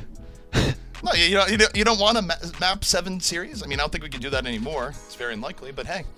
Map 6, now that's totally in the cards. If somebody draws Escort, I don't think that's ever going to happen in the Overwatch League. It is technically possible. I don't believe it, ZP. Jake, I'll believe it when I see it. You need to understand, you've had incredible caster curse power today, and you're just dropping these, it's not going to happen, it's less than 1% chance. Cool. If we get a draw an Escort, man, it's your fault. If we get a draw an Escort, I don't know. I have no answer, no response. I don't think I've seen that in a ranked game in my entire career playing Overwatch, and that's a ranked game. So in a pro match, I mean, odds are low, but I think the odds of going to a game 6 are extremely high. These teams have proven themselves incredibly well matched. We've got a heck of a series here, ZP. Well, it is still even here in our final quarterfinal match. Both these teams giving each other their best. How's it going to end? We don't know. We're going to have to wait a little bit and find out. The Overwatch League is brought to you by T-Mobile. Rank up with America's largest 5G network. Switch to T-Mobile today.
It has been a wild and crazy ride so far between the Eternal and Valiant here in our last quarter final match of the day. And now we're going to Watch Point Gibraltar, Jake. I'm not sure it's going to get any less crazy. This is a map that just goes wild in swings. You have speed runs. You have first point holds. I don't know what to expect. Yeah, anything's possible here, but I think the pick makes a ton of sense to me from the Valiant side. KSP has been lighting it up on the Widowmaker. He's been such a consistent performer on that hero, and it's hard to think of a better escort map to enable him than Watchpoint Gibraltar. There's so much high ground, so many long sight lines where I think not only the Orisa Sigma that the Valiant have shown that they really like is effective on this map, but I also think that KSP's hit scan is really going to have ideal positioning, going to have an ideal setup. So for the Paris Eternal, they're going to have to continue to respond with aggression and force. I think Hanbin has been the player who's most often been able to shut down KSP, and he's certainly going to have to continue that streak on Gibraltar. And with the long sidelines and the high grounds on this map, it's pretty difficult. Pretty much only D.Va can do it, but it's far from easy for D.Va. Yeah, and I mean, one thing that's worth noting here is the change-up in the Eternals playstyle that they've signaled by bringing in No Smite, right? Where you take a look at it, No Smite probably means a more dive style that's on the way. They play Ben Best more when they want to run Rhine. I think we're going to be seeing Nico a lot more on the Echo here, and it just comes down to map geometry, right? It makes sense with all the space that an Echo can get. I also think, going into this, given how the first control map went down and how the Valiant played such a good anti-dive, Jake, that this is where the Eternal win or lose a series, because if they lose here, I don't see them coming back and winning 2 control maps. I think that's out of their grasp. My Caster Curse power not quite as strong, so I don't think I've doomed the series to a fate where it's the opposite, but we'll see. I think this is do or die for Paris. Yeah, and it will be a dive mirror, which is going to put a ton of pressure on the Widow duel. So, you know, if Suna likes to take that Widow duel, I think he's got his work cut out for him against a player like KSP. I actually prefer this comp from Paris. Like, don't take that duel. Don't put KSP in his comfort zone. Just attack him. And, you know, we've seen how deadly Echo and Tracer can be against a Widowmaker. So it's going to be up to the Valiant to pretty much keep KSP alive, outlast. But on the other hand, Nico could produce incredible results in this Echo. He's done it before. So tanks on the side of the Valiant, they're going to have to be watching their HP bars. Do not drop below half in front of this Echo. I really expect the Valiant to be very reactive here in response to a lot of this, where, yeah, Dreamer's going forward, but his end goal is to go back, help protect KSP, keep the defense in a good spot. So I don't think the Valiant are going to go too hard on defending this until the payload goes through the car wash. No, you really want to wait for that final hold, running a Widowmaker, give her the long sightlines. That's where she really succeeds. That's her wheelhouse. So good awareness by the Valiant playing for that fight. But what it does mean is that one mistake here on the defense will cost them first point. The defense right now giving Eternal a lot of room. They're still waiting for KSP to deliver. Soon gets pretty low. I think he might have gotten tagged, but Shax is out of the fight. Nico gives his life for it. Not the worst trade here for the defense of the Valiant. But now it means that KSP, even more pressure to contribute here in the Widow. Under pressure, put down low. Dreamer, though, able to find No Smite. There was a heavy dive on the KSP. He was able to shake the pressure. Last row down, and both teams, Jake, continuing the trade. Really nice work by Valiant, though, peeling out their backliners are Dreamer and McGravy, and because they get that tank pick off, that's going to really slow down the offense. Oh, no! That's a big sleep, but look, everyone's here from the Valiant to protect KSP! Oh, they're on the defense! The point! The point! Oh, man, that was almost a tragedy where great defense to your Widow, but you saw the point and then lost all your positioning right after. But, okay, protecting KSP, that was cool. Yeah, they had to do it off the back of that beautiful sleep by Fielder, so props to him for setting that one up and forcing all those resources from the Valiant to be committed away from the cart. And this is a great attack on point A. KSP going to switch to the McCree. I think it's wise retaking into this part of the map. Very awkward to be on Widow. You're just going to get jumped onto your head. So rather play McCree with a little bit better mobility and the flashbang as well. But KSP going to be struggling here. Oh, unless Shax cuts down Nico like that, that's a massive opening. I mean, Tracer just gets more airtime then. Oh, by the way, soon in the back, finds last row. The Eternal keeping up the pressure. No Echo required. KSP, though, good damage onto No Smite. Forces him back and just catches Soon for free at the end. Look at the sight lines. This is where Ana runs for dear life. So KSP offering some solidarity to this Valiant defense. Yeah, and Reigns has done such a great job peeling off these divers. Now Nico is going to copy the enemy McCree, taking this duel, and he does win it. Quick high noon charge. That is so stylish from Nico. Taking the McCree duel. Clones McCree says, you think you're the top cowboy? Please. Gonna be back to Echo, though, in a hurry. Jets on out of there. FD God following the Dreamers. The Valiant's still not out of this fight, despite the Eternal keeping up the pressure. Oh, Lastro finds a kill though. That's crucial. And Nosmite's forced back, so seems like this offensive push gonna be stalled out here. Fielder has the nano, so Nosmite might like to go back in once his health is restored. Valiant are doing a good job of staying in this despite losing some early pickoffs. They're gonna be back at full strength now, Jake. Yeah, that was a hotly contested fight. A lot of ults expended for both teams. Shax now, it's his turn with the pulse bomb. We'll see what he can get done soon. I like this movement to distract Shax, push him out of this position. Pulse bomb. Ooh, he's trying to avoid the Matrix. Oh, Pulse bomb. It's a little bit close to the Tarnana, just not quite enough. Living by the barest of margins. No Smite goes to the corner, ends up falling. Again, a bloody engagement, 5 on 5. Neither team able to get clean here. Soon gets caught by Lastro again. Oh, what a clutch by Lastro. Just barely finishes the charge on Transcendence, and it saves Dreamer, who was on less than 100 HP there. So Lastro going crazy here to control this point, keep this in contest. And as you said, ZP, these fights are completely insane. Both teams trading frags back and forth. You don't know who's going to win it until the final moment. Yeah, and I mean, what's happening, though, is that it's favoring the Valiant because, in the end of it, they're the defense. They want to drain time off the clock, so having these fights go back and forth, neither team has a huge edge. It plays into the Valiant's hand. No Smite goes to the back, trying to time the Primal here. Heavy focus fire. Soon Nival gets Lastro. He won't be the threat this time, but look at KSP. Deals with Nico. Gets another. KSP the threat, even as No Smite is on the payload with the distraction. KSP, though, taken on down. Shax back into the fight. It continues to be trade out after trade out, and here comes Dreamer. The Primal is ready. We delay some more.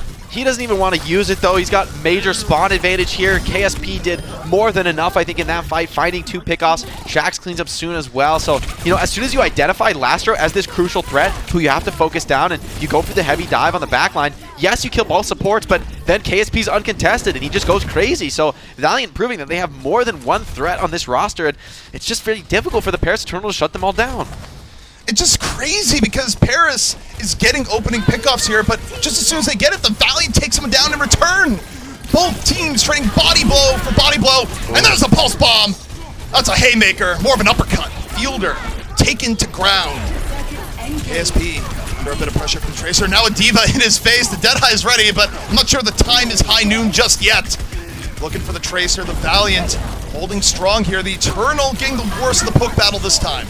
There's so much pressure on KSP. They're valuing him as such a high threat, but now this time it's the rest of the squad getting the kills, getting the pickups. And Paris Eternal, they committed so hard onto KSP, dumping all their resources into shutting down the McCree, but just came to nothing. And oh, Shax even checks soon if he gets this pickup. He's on it.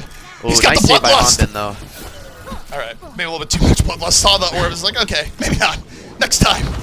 And these attacks have really stalled out for the Eternal. They committed everything, and now Valiant find themselves with a big ult advantage. This is the most comfortable fight they've had in a while. Oh, the stick! Shax, the double! Stick. Huge from Shax. The Valiant defense continues to impress. And now they're starting to see some separation between the teams where the Eternal, last few fights, pretty tough, Jake. Yeah, and winning that with just a pulse bomb means they're maintaining their ultimate advantage. Soon gets reset, and the clock is very low, ZP. Tracer is the perfect hero to touch card in this scenario, but Soon's at the spawn, so it's going to have to be No Smite. No Smite does almost have his Primal Rage ready, so he could be the hero here, but a lot of defensive tools available for Valiant. They should be able to close this one out if everything goes as expected. They got to take down Lastro before he transcends. You need to somehow catch him off guard. I don't even know that's possible. He has an armor pack on right now. It's going to be so tough. Soon gets Shax, though. That's a start. Making an uneven fight. The Eternal have a slim opening. Now you have to ask yourself, how do you deal with the Zen in the back? Well, look out. First, dodge the bomb, dodge the orbs. The McGravy self-destruct takes down Fielder, and the Valiant in a great spot. They invest in Transcendence and move forward. That's McGravy again, the No Smite. The Valiant continuing to hold Paris off, and they will not get another attempt. Oh, so many incredibly close attacks here, but it all comes to nothing as the defense manages to hold strong in the end. Every player on the side of the Valiant comes alive here. Normally we can point to 1, 2 players who are having a particularly great game, but in my eyes, this is really a team effort by the Valiant. KSP had a moment of clutching out. Lastro had a moment of clutching.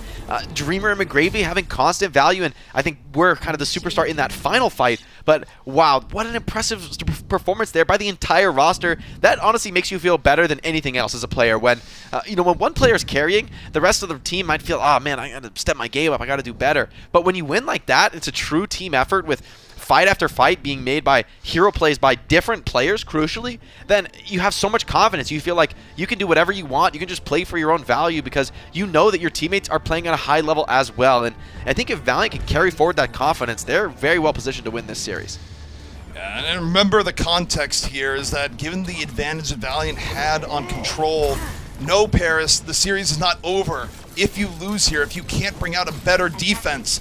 But are you going the reverse course and take 2 control maps in a row from a team that looked very, very good on control earlier in the series? Your work's going to be cut out for you. So I think for Paris, they're running something very divey here, Jake, but they need to dig deep and look for that elusive first point Gibraltar hold. Yeah, and, you know, Widow's great on the defense of Gibraltar, but I think she's even better, honestly, on the attack. I think there's these super long open sightlines where, as a defender, you have to be the initiator. This is not really the situation you want to be in. Forced to dive in onto a Widow who can play very far back on the high ground, and if you don't dive KSP, he's going to kill you. I mean, that's like a given. Yeah, it's just a key thing here. Maybe don't give the Widowmaker a whole lot of space. Not that I think the Eternal plans to do so. Shaxx already putting pressure under the passway. Valiant moving on in, and the Eternal, they're waiting to fight after this underpass here, Jake. I think it'll give them the most cover from this Widowmaker. This is the spot I'm talking about on Widow, though. When KSP's back, they're like, what do you do about this guy? He's going to get shots on you. Paris just holding on the corner, waiting for Valiant to overextend, but if you jump up in the air, no smite. Ooh, he drops so low, and backliner goes down. Great pickup by Shaxx. Absolute assassination, and KSP on the follow-through. Deals with Hanbin, no remech in sight.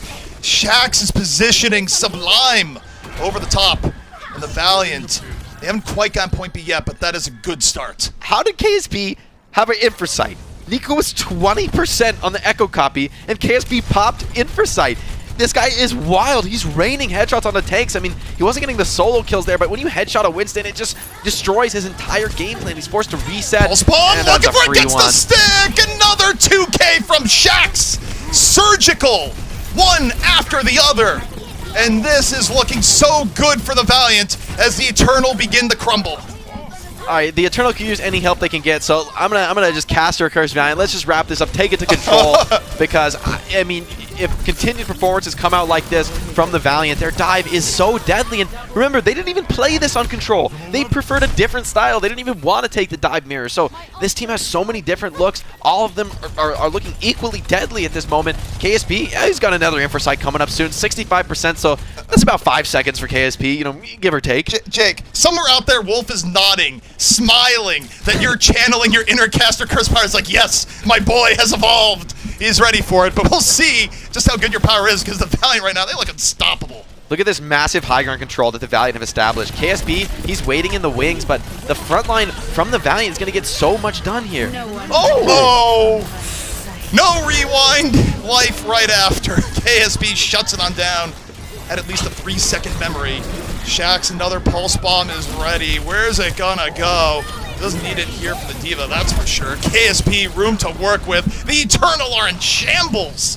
You just can't caster curse this guy. KSP, absolute freak. Shaxx as well on the Tracer, shuts down Fielder, and that pickoff really takes the legs out from under the Eternal. No Spidey's half HP. He's just relying on Lucio heals. He's just not going to be full HP. He gets a pack, somehow going to come back into this fight, but no ultimates online for Paris. They're not even close, and they're pushing into a stacked and nutty Valiant. Valiant setting up to close this out. Very early trance from Lastro. Very conservative choice here, but just feels really confident with the ultimate advantage. Oh. The bomb connects. Nico still so far away from EMP. Not the HP to back it up. Shaxx continues to be on fire. The Valiant roll through Watchpoint Gibraltar, and they are one map away from moving on to the semifinals tomorrow. Also, you're a rank amateur at Caster Cursing compared to the Wolf. I just needed to let you know that. McGravy says, where's the EMP? And I think what McGravy doesn't realize, the EMP, I think Nico was at 30 or 40 when that map ended. I mean, that was so bad for the Paris Eternal. They switched their comp up in the final seconds, and I was just looking at the ultimates bar, because usually, you know, when you're in that final fight scenario trying to clutch out, it's all about getting one big value ultimate. And I realized the biggest ultimate they have is like Soon's Pulse Bomb at 30%, and that is where you really start to worry for the Paris Eternal. You know, KSP's in an open sight line. Shaxx has a Pulse Bomb.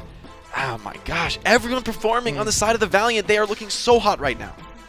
That was fantastic from the Valiant, but pride cometh before the fall. The Eternal, can they win 2 control maps in a row to win this series and what would be a thriller to cap off our day? We'll see you after the jump. The Overwatch League is brought to you by Zip Chair Gaming, the official chair supplier of the Overwatch League.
Just popping up here. I'm not sure I got on camera in time, but if not, that was just a epic jump in. Something like that. Look, it's map 5. It's been a crazy series. My brain's half fried. CP here with Jake, and the Valiant just put on a show here on Gibraltar, and now Paris, they're in a tough spot. They have to win control, something they didn't do the first time around. They got to do it twice.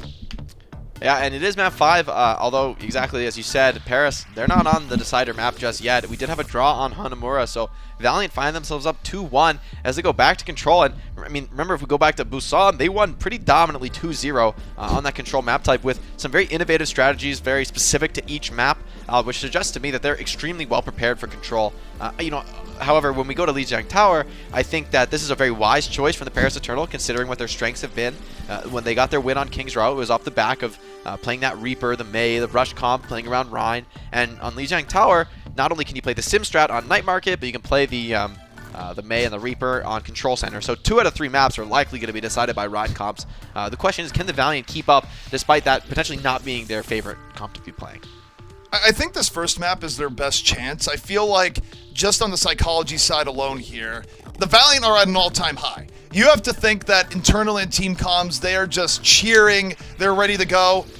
If Paris somehow puts an end to that, if they throw cold water on the entire celebration, I think that's going to be very difficult for the Valiant to pick themselves up for in the final map, which would be a map 6. And as far as psychology goes, I do think the Paris Eternal, they're going to have to be quite resilient here because in the Garden stage, this is where I think that the Valiant have their best chance to win. I think this is their best stage given what their comfort zone has seemed to be, at least up to this point. KSP showing on the Echo here, which I actually like a lot. I think Widowmaker doesn't get much value against the rush comps on this map. You can run it, but it's very easy to just block it up with shields. So I think KSP's Echo is a wise choice here. And personally, I favor dive comps on this map just because of the stalling utility. If you ever get point control playing a dive comp, you can just waste so much time stalling out the point. We saw Philly even come back from a scenario like that, so it just proves how annoying it is to finish off those divers when they're dancing around the point here on Gardens. So the Eternal going to be running something slower. No Echo in sight. The Valiant, meanwhile, they want to keep things fast and furious. Benbest bringing the charge onto the point and catches Shax. What in the world? All right, Shax, you're good. You're not invincible.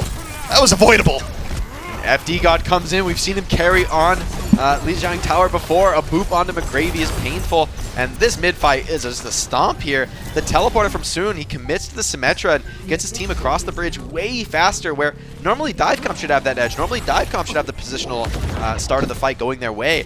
But not so in this case. Symmetra paying dividends right now. All right, so the Valiant heading over to the right side. This time going to be approaching from the White Room. Shax hopefully satisfying his taste of hammers on the first push. Astro hanging back, looking for the snipe. And if you're the Eternal, you just hold back here. You make the Valiant go for the first move. Shax's going to have to rotate over for the flank. A little bit of pressure from the turrets, and soon gets caught. But meanwhile, the Eternal move into the White Room. Benbest swinging away, and the hammer is strong. Trades are going both ways though, ZP. Dreamer commits with the Primal, and the point is flipped here, so every second that this fight goes on is going to favor the Valiant. Oh, nice pin though by Benbest, keeps him on the point. That was so close to a double knockoff, not quite. The Paris, as nimble as Mountain Goat, staying on the field. And this is problematic for the Valiant, to be sure, but they did get the flip, so not the worst. Yeah, it's a bit of a free fight for them, even though they do lose it. Dreamer switches over to Hammond. I actually like this. You know, against the Reaper, the Symmetra, because there's no Mei on the field, it's a lot harder to control this Wrecking Ball. So potential for Dreamer to get a lot of value is high. And if there's another flip, this is like the ultimate stall hero, the ultimate annoyance, difficult hero to finish off. Although Hanbin does have his Gravitic Flux, and that's a crucial tool in CCing those dive tanks. The Valiant frontline attempt here is no frontline at all. Flank him from all directions, and the Eternal goes, okay, we're just going to stay on point. You guys have fun with that. Shatter in from Benbest. Puts KSP's clone on the ground. KSP, though, can still build a Shatter awfully quick. The clone Shatter is up. KSP, you got any targets? You're looking, you're almost out of time. KSP in danger, drops it down finally. It was well protected. Nico, meanwhile, used the Death Blossom, and the Eternal continuing to hold control. Oh, and this is pretty dire for the Valiant in terms of taking it here on Lijiang Tower. Paris setting themselves up extremely well to take it to our final decider map here. It's going to be a switch over to the Rhine comp here, but very late in the game. It's going to be all in on Rain's rally to keep these tanks alive. And ooh, KSP already getting poked low, so this fight has to be perfect here to get this retake. They're going to open with the Ant Matrix. Okay, this is scary, the Russian too, if you're the Valiant. But Benbest, a little bit too much confidence in that, gets picked off. The rest of the Eternal was trying to back out. Benbest gets caught. And the Valiant still with a big opportunity. They lose Dreamer. Still up on the hole, but here comes Hanbin. Takes down McGravy. Hanbin's been so big for Eternal in this series, but not any longer. KSP able to find him in the end. The Eternal, though, still in a great spot. They are. They have a lot of chances here to get the retake. But one worry is their lack of ultimates right now. It's only Soon with that shield ball, which can be a valuable tool, especially considering Valiant have no ultimates in their bank. But it's only a 1-0 ult difference, and wow, a fast TP straight to the point here. They're going all in very quickly. Benbest got Shax though super quickly. Shax tastes the hammer once more. Wasn't satisfied earlier in the round. Definitely not satisfied now. The Eternal just fully on the point with this tanky composition as the Valiant flanks from all sides, not really working. Yeah, KSP takes the Rhine copy, but just focused down by everyone remaining for the Eternal. So the fast teleport ends up paying off big time. Benbest, nice fake out with the shatter, but Dreamer reads it. I mean, I don't think that's enough to throw it, but Benbest better be hoping the rest of the Eternal stay on cleanup duty. You don't want that to be the beginning of the end. We've already seen one crazy comeback here on Lijiang today. Yeah, I know, me too. But this time, the Hammond dies. The focus fire is there. Eternal do not want to go down the road that happened earlier today, and they don't. That's how it should go. That's how it's supposed to go. It's like, what? You mean you can stop the spinning hamster ball? Crazy. That's actually a guaranteed win, ZB. Once you get in that position, the other team just leaves the server. It's over. The spinning hacking ball. Well, he got this round, boys. Wrap it up. You don't just want to sit there and go, woo, you spin really quickly. Oh, no, KSP, are you really? Yes! No, this got to be a troll. I don't believe it. Come on. I have no faith. That's all the series has been missing, man. Junkrat. But wait, a spark of faith grows in my heart. Do we get to see it? This is To be fair, one of the best places in the entire game for Junkrat. But why KSP? KSP, please. You normally play Please. hit scan. Do it. For me, KSP, yes! It's real! It's real, He hasn't ZP. swapped. Oh, baby. Oh my God! He's Let not us just see pandering. All right. I have faith. Well, Valiant comes in the last row, and Dreamer's in real trouble. Not sure the Junkrat's enough to change this one, but okay. Hang on. He got the Ana. He's still full HP. The Junkrat exists. Last row. Gets caught by Soon, though, and okay. Shax to the side. This is back and forth between both teams. But Valiant have a Junkrat. That's a kill for Shax, and as they push in, the grind damage from this Junkrat is truly deadly. Hiding in the corners won't protect you from these spam pites, so KSP just manages to get enough value throughout the course of a long fight. Shutting down that Ana was such a crucial pickoff because it meant that even though things looked good for the Paris Eternal, they lacked that burst HP healing to survive through the Junkrat spam. So KSP putting on a clinic, and those Maywalls, they don't last long against the splash damage. And also pushing the Junkrat here, he might not be meta, but getting through the choke point versus spam, still incredibly obnoxious with what the Eternal is running. Benbest taking some damage on entry. His shield just getting evaporated, and so does he! Wild concussive bind, and oh, here we go! The tire! Everybody's It's already pretty much dead, gone. ZB. Yeah. Hard to rate that one. I'd rate it as unnecessary. No, I mean, I think it's a good call. He's expecting to need to combo the grab, and oh, even gets sued with the pipe from the grave. I'd love to see it. KSP, he might elect to swap here, bring out something like a McCree, more stable hero, puts a little bit more pressure on Reaper, but I hope he doesn't. Pure fandom here. All right, so the Eternal, they've had taste of the Junkrat. Have they learned to adapt? Benbest gets the early nano, looking to take the initiative in the fight, but KSP gets soon again! The Junkrat looking at okay, no, that's unstoppable. Benbest! The shatter! But it's so late in the fight, the fall through, it's not gonna be there! It's all style, no substance! It's a Junkrat, that's the main course! KSP is getting so much done on the Rat here, really making it work, and Paris, even though they've had some good moments in this round, the control meter just doesn't show it. Nico's going to switch over to the Doom, but I think this pick a little bit awkward here. The idea maybe to punish these backliners, but Lastro's on the Brig. That's a hero that is a natural counter to Doomfist. So the Eternal, this has been so tough. They have to deal with another tire soon. The big mech bomb, but FT God loses the Lucio one-on-one. Tragic! And the shatter from Dreamer puts it over the top. The Valiant so close to taking this round, forcing a round 3. And guess what? Eternal, they gotta beat the road here. Tire. Now the challenge is how do you deal with grab tire? This is a devastating combo. Hanbin tries to eat it, but doesn't find anything, and this could be massive. Does nuke down Benbest very low. Yeah, I mean, it worked versus Nano. It's like, oh, you're pretty tanky. Tire will take a chunk of that right off. The Graviton, the real heavy lifter there, though. The Valiant able to hold control on the choke point. Now we go into some delay, which again, as we've learned today, you never quite know, but the Valiant should have this locked up, unless Nico just goes wild on the Doomfist. Yeah, Benbest does have a shatter, needs to find a big one, does put 2 DPS on the ground for the Valiant, but they both survive, and now rally from Lastro that has to be putting a period on this round. KSP, I was already your fan, now I'm your fanboy. Oh, little Junkrat in the Overwatch League, ZP, it hits just right. Okay, well, I'm glad you enjoyed yourself because I just got a message from Packing, coach of the Valiant. He wants his money. Apparently there are some shady transactions going on here. You know, you might have paid someone off to get the Junkrat. And I'm saving up he's my letting me salary know. to be a franchise owner so I can force my players to play Junkrat every game. That is the long-term play now, isn't it? ultra yeah, long-term. He might break your legs. I would actually expedite that payment. But now, it's 1-1 between the Eternal and the Valiant. Oh, this series, this has been a gem. Who knows how it's going to end. The Eternal fighting for their life. The Valiant looking to end things now. Here we go, Lijiang. Night Market, what's it going to be?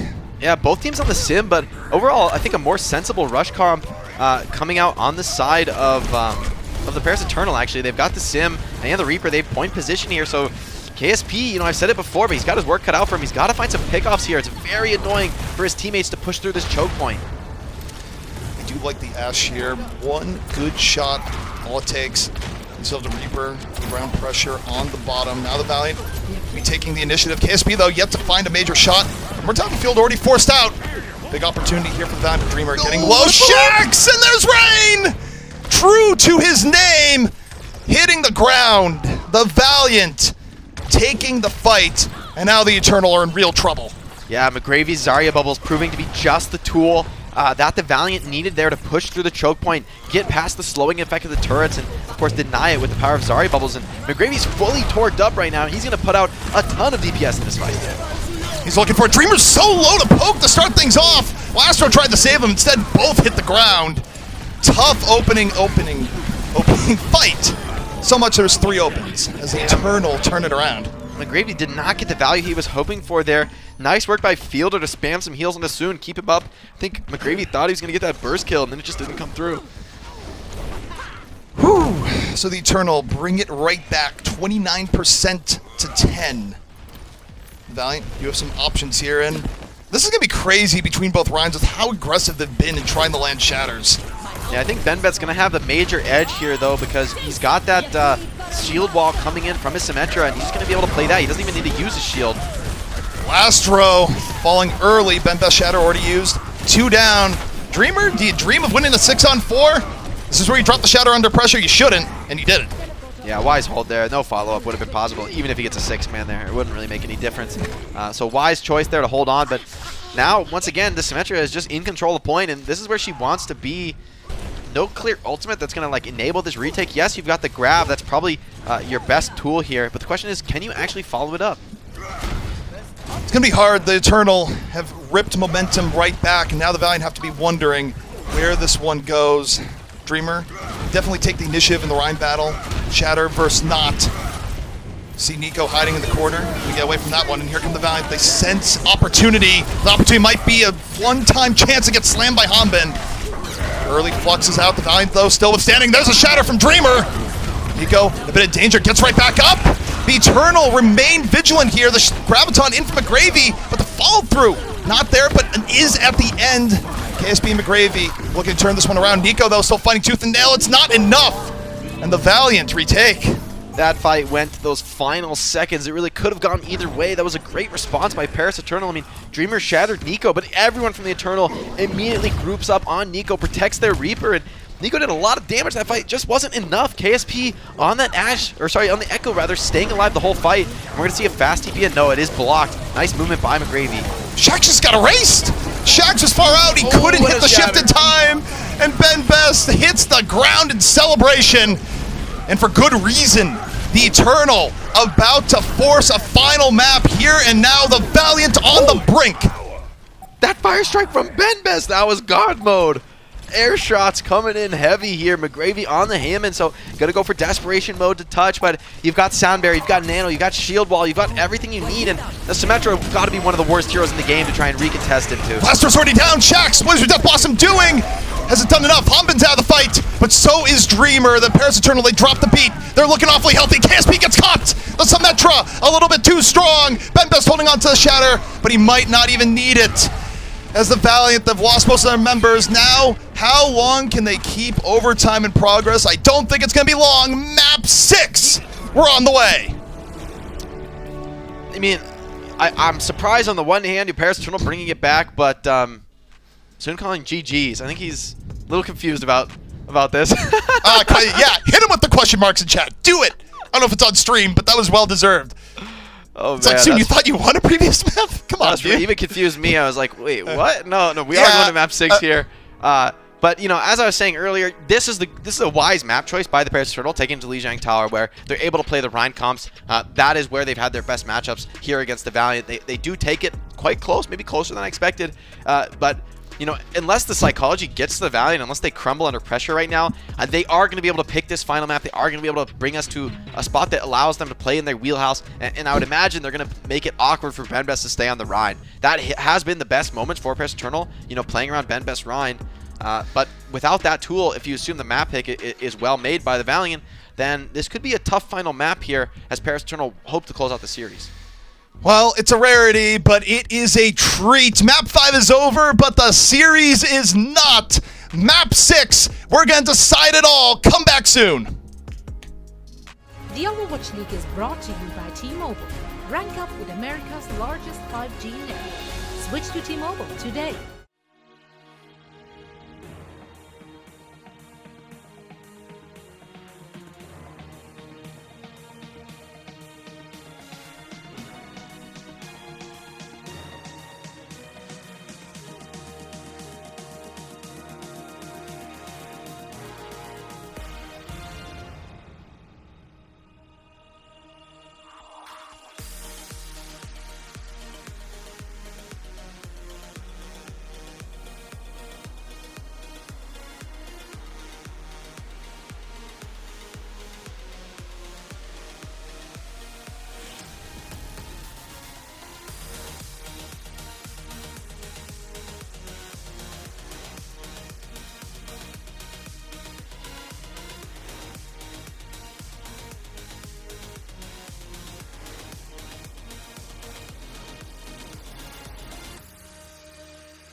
with all the grace of a Rocky movie, this has been a slugfest between two fighters. We're entering the final round. Both teams about to get out of their chairs, staggering. But Jake, one team must win to go on to the semifinals tomorrow.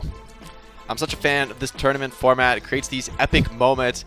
And what could be better than a Game 6 decider between these two teams, both of whom have had really great looks on different strategies, different compositions. You know, despite the lack of hero pools, we haven't really seen much mirror matching at all here. Both teams focusing on their personal strengths, playing to their player preference, and I think that's just made for a great series here.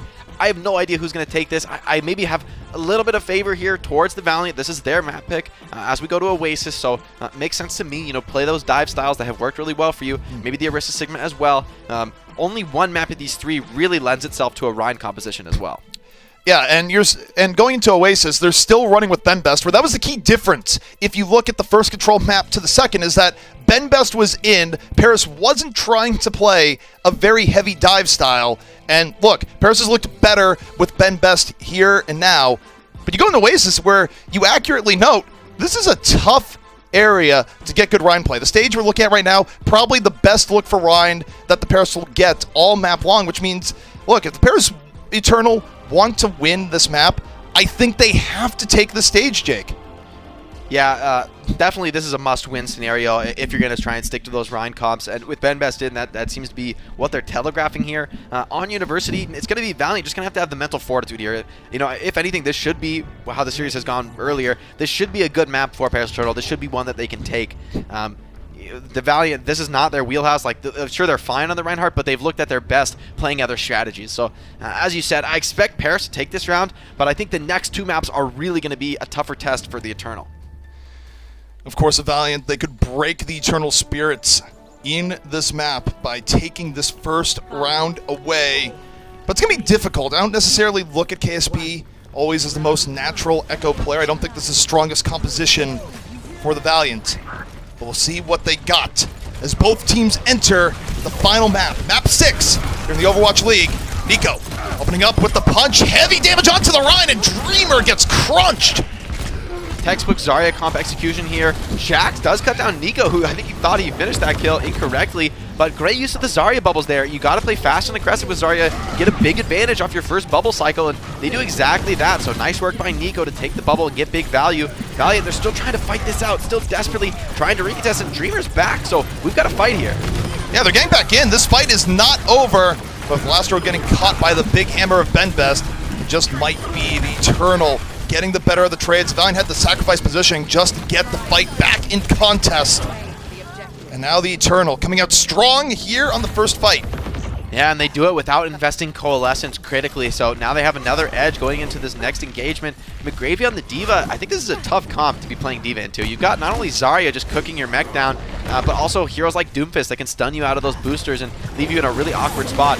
This is incredibly aggressive, though, from the Eternal.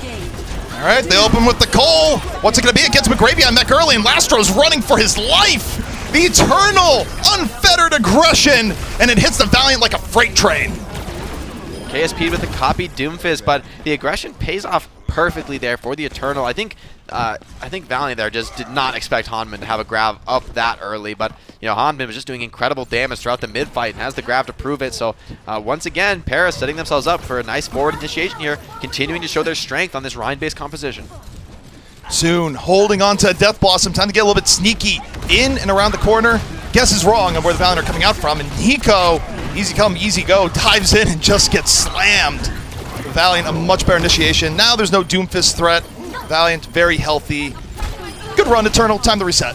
This is a bit of a straightforward retake here, and this is where Zarya, though, gets pretty sketchy. Zarya, you know, a hero that wants to be snowballing, wants to be maintaining her energy, maintaining her high damage throughout the course of many fights.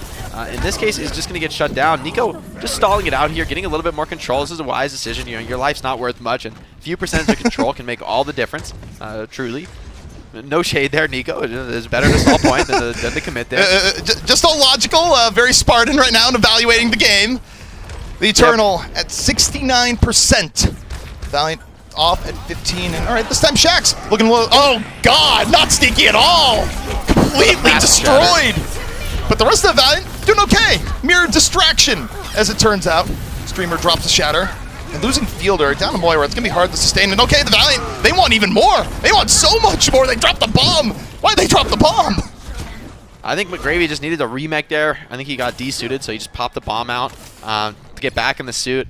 That fight went about as good as you can hope, at least to start for the Eternal, but Dreamer with a massive shatter. That's been sort of Benbest's Achilles heel, is letting these big shatters through, so Dreamer, he's proven more than adept in the Rhine mirror. Paris Eternal, I think they need to win this map, and now they're going up against the Echo Copy, so KSP making the right choice here. Oh, here we go. Really difficult. Double Rhine action, except the rest of the Valiant, they're kill stealing. KSP drops a shatter late in the fight, but it doesn't really matter too much at that point. It was pretty much over from the initiation from Dreamer and Shaq, so no crazy duplicate Rhine action this time. KSP's Rhine, pretty nice. I gotta say, pretty nice. Yeah, well, I mean, it's intimidating, clearly. Opens up things for the rest of his team. Suman Fari, why did he do that? He's just getting back to Reaper, maybe switching back with Nico, but they reset their ultimates because of that. Gonna have to rely on Hanbin's grab. Well, they're opening up at the Cole, but the Valiant, a counter beat. They're gonna have more aggression to start things out. Beat comes out from the Eternal in turn, though. Lastro gets caught, and the Eternal 6 on 5 as Nico, 1 uppercut, 2 down. The Eternal back in on the point. But all their chances are gone now, Jake. One good fight from the Valiant would seal the round. Yeah, this fight is going to decide it, and that was all the ultimates now coming out from the Paris Eternal. The exception to that is Benbest Shatter, so it's Shatter v Shatter here. But I would say that it's Benbest who has more pressure on him. Lastro's rally is going to give the Valiant a big edge in this retake. Dreamer's ready to go. Shatter ready. Okay, that was ambitious. Put Hanbin on the ground. Meanwhile, Shatter from Benbest. On the other side, the Valiant looking very low, but Nico gets caught! Shax with the punish. The Valiant in a very good spot now. And the Eternal, you can't really back out. You have maybe a breather. Hitting Zarya in the back, but you must come out to the point. You can only delay for so long. And Benbest in real trouble, stuck in the corner. Paris so split. Both teams, though, down Orion. Shax Nice late Death Blossom catches the stragglers. And the Valiant 1 round away from sealing the deal. This could be the beginning of the end for the Paris Eternal. This was a map that we said was a must-win stage. Not technically a must-win stage. You can come back here for the Paris Eternal, but the Rhine-Cons have been their bright spot. That's been where they've seemed most comfortable. So to lose in this comp, in the mirror match, ooh, that's gotta hurt now, as we're gonna go into stages where Rhine, pretty awkward to play on these wide open, stages with a ton of high ground. I'm kind of worried here for Paris Eternal fans. Maybe questioning things a little bit right now. Valiant just steamrolling towards a victory. Dreamer, please, are they both going to play Ryan on the stage? I would be really surprised by that. I mean, this brightens the futures for the Eternal, right? Where the entire storylines, the Valiant are better at more dive-oriented comps, but if you're going to run a Rhine mirror, this is pretty good for the Eternal. It gives them a better chance for what they're good at, so Valiant give away a little bit of a gift here. KSP, meanwhile, good damage in from the top, looking for Benbest. Benbest super low, and soon just gets caught in the crossfire. Yeah, and while Valiant, this hasn't been their best comp, I think Paris comp makes absolutely no sense to me right here. Running the Orisa Rhine, I think they must have just really expected the dive strat to come in potentially, trying to counterpick it. So in that way, Valiant just sort of tricked them and ran the comp that Paris thought would never come out, right? The comp where it seemed that Paris has had the edge. And yes, now Paris is going to switch over to something closer to a mirror match, something that focuses on enabling the Rhine. But Dreamer already has a huge ultimate advantage, so things could go from bad to worse. Could be a snowball starting to roll, especially on this map where Rhine really struggles to flip point. It's so easy to delay here as the defenders who have point control. Believe it or not, he's not super quick despite having Rocket Hammer. Weird stuff.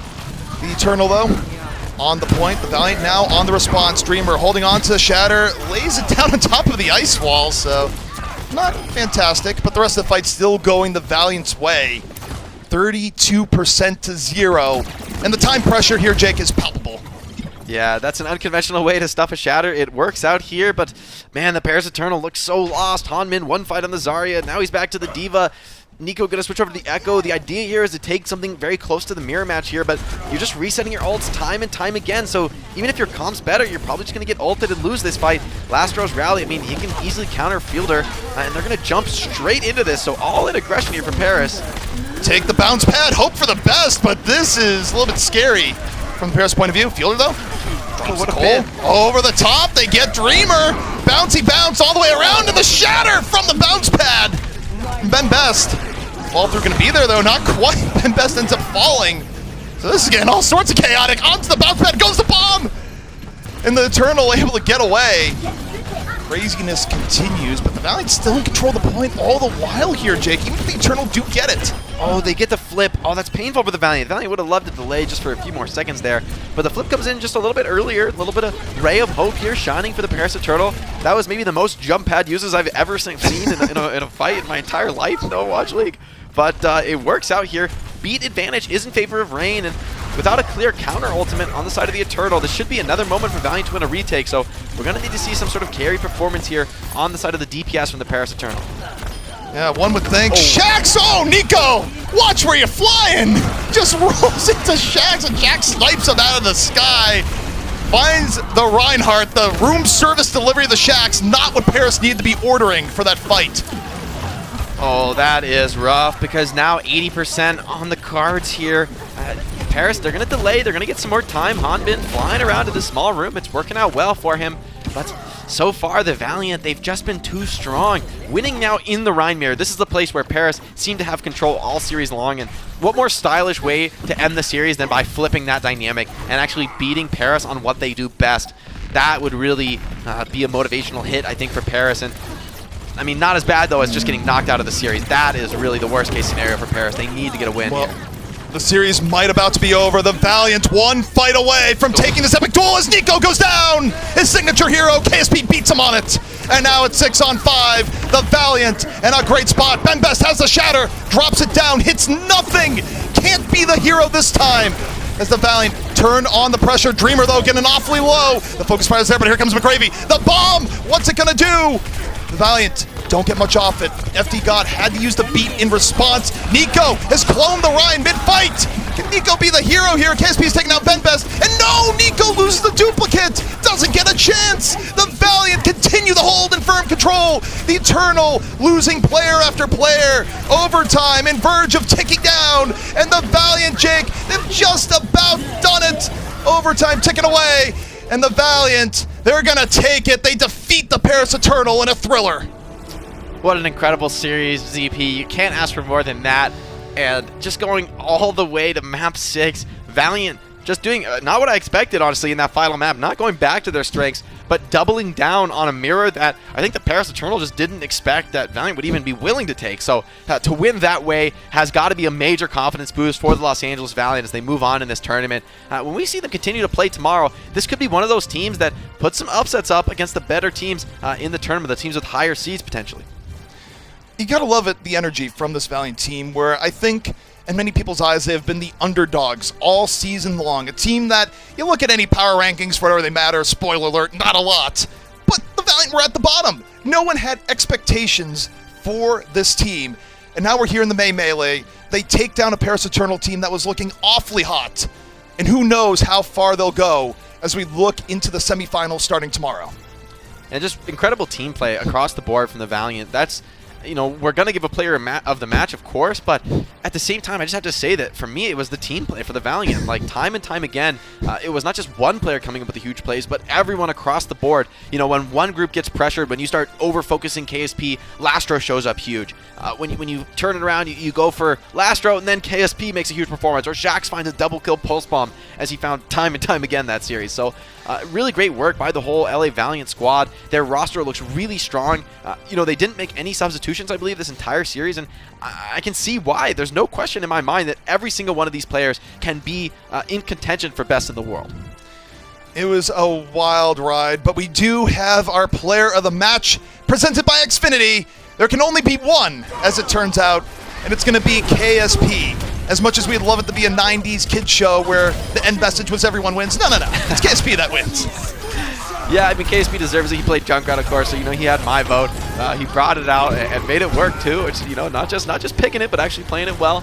So props to KSP on that front, but, you know, you can't talk about KSP without mentioning his Widowmaker. Yes, he's straddled the divide between hit scan and projectile, proving that he's so much more than a one-trick pony. You know, having great performances on the projectiles, you know, Echo, Junkrat, even Tracer, Flanker, but the Widowmaker is where this guy is just absolutely obscene. This is where he takes over games and just is a one-man wrecking crew. it was a show from top to bottom where can't say enough about the Valiant. I think there was a big tonal change in the series on Watchpoint Gibraltar, but Paris also great fights from beginning to end. Smart swaps going to Orion style. That was more their speed. The adaptations, though, coming in from the Valiant worked out. And I'll point to the mind games you brought up there. I totally agree with the beginning where Paris probably thought it was going to be a dive comp, but instead you have the Valiant coming out on a very strong Rhine comp. They got an early advantage. Paris couldn't bring it back. Smart stuff across the board, coaching-wise, on both teams. And it was an epic series. It really did live up to the hype.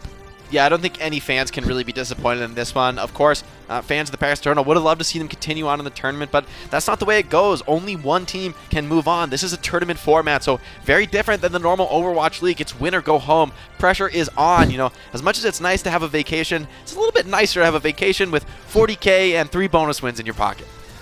Of course, take a look at the bracket from the matches of the day. And for the Valiant, if they're going to be Godslayers here, Jake, guess what? You take a look at that bracket. They got to go up against the Shock tomorrow, so it doesn't really get any easier for the Valiant.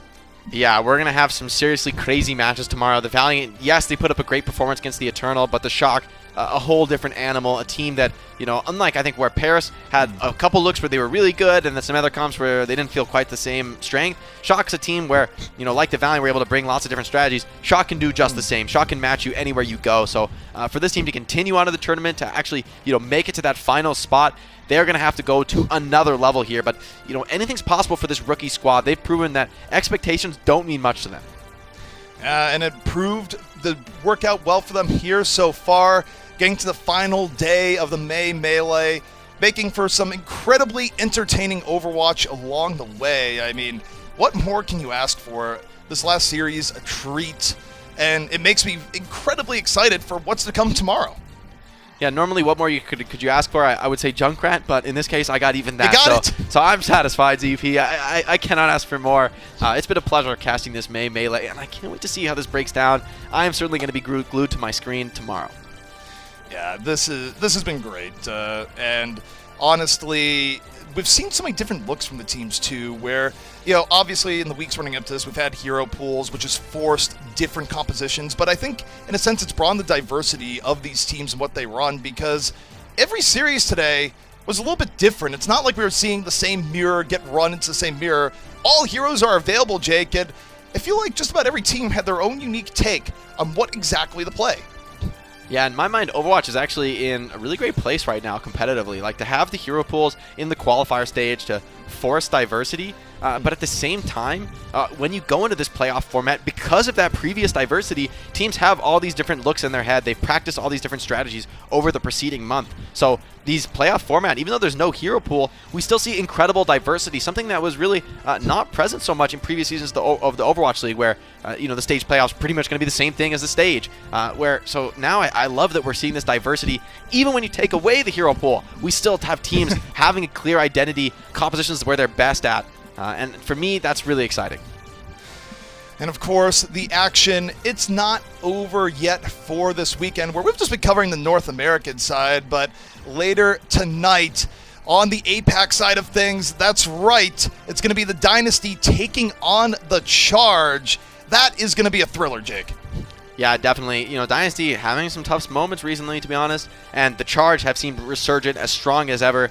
You know, those dives from Eileen, Nero, and Happy, that triplet DPS, you know, it's like, I'm excited no matter who they have in.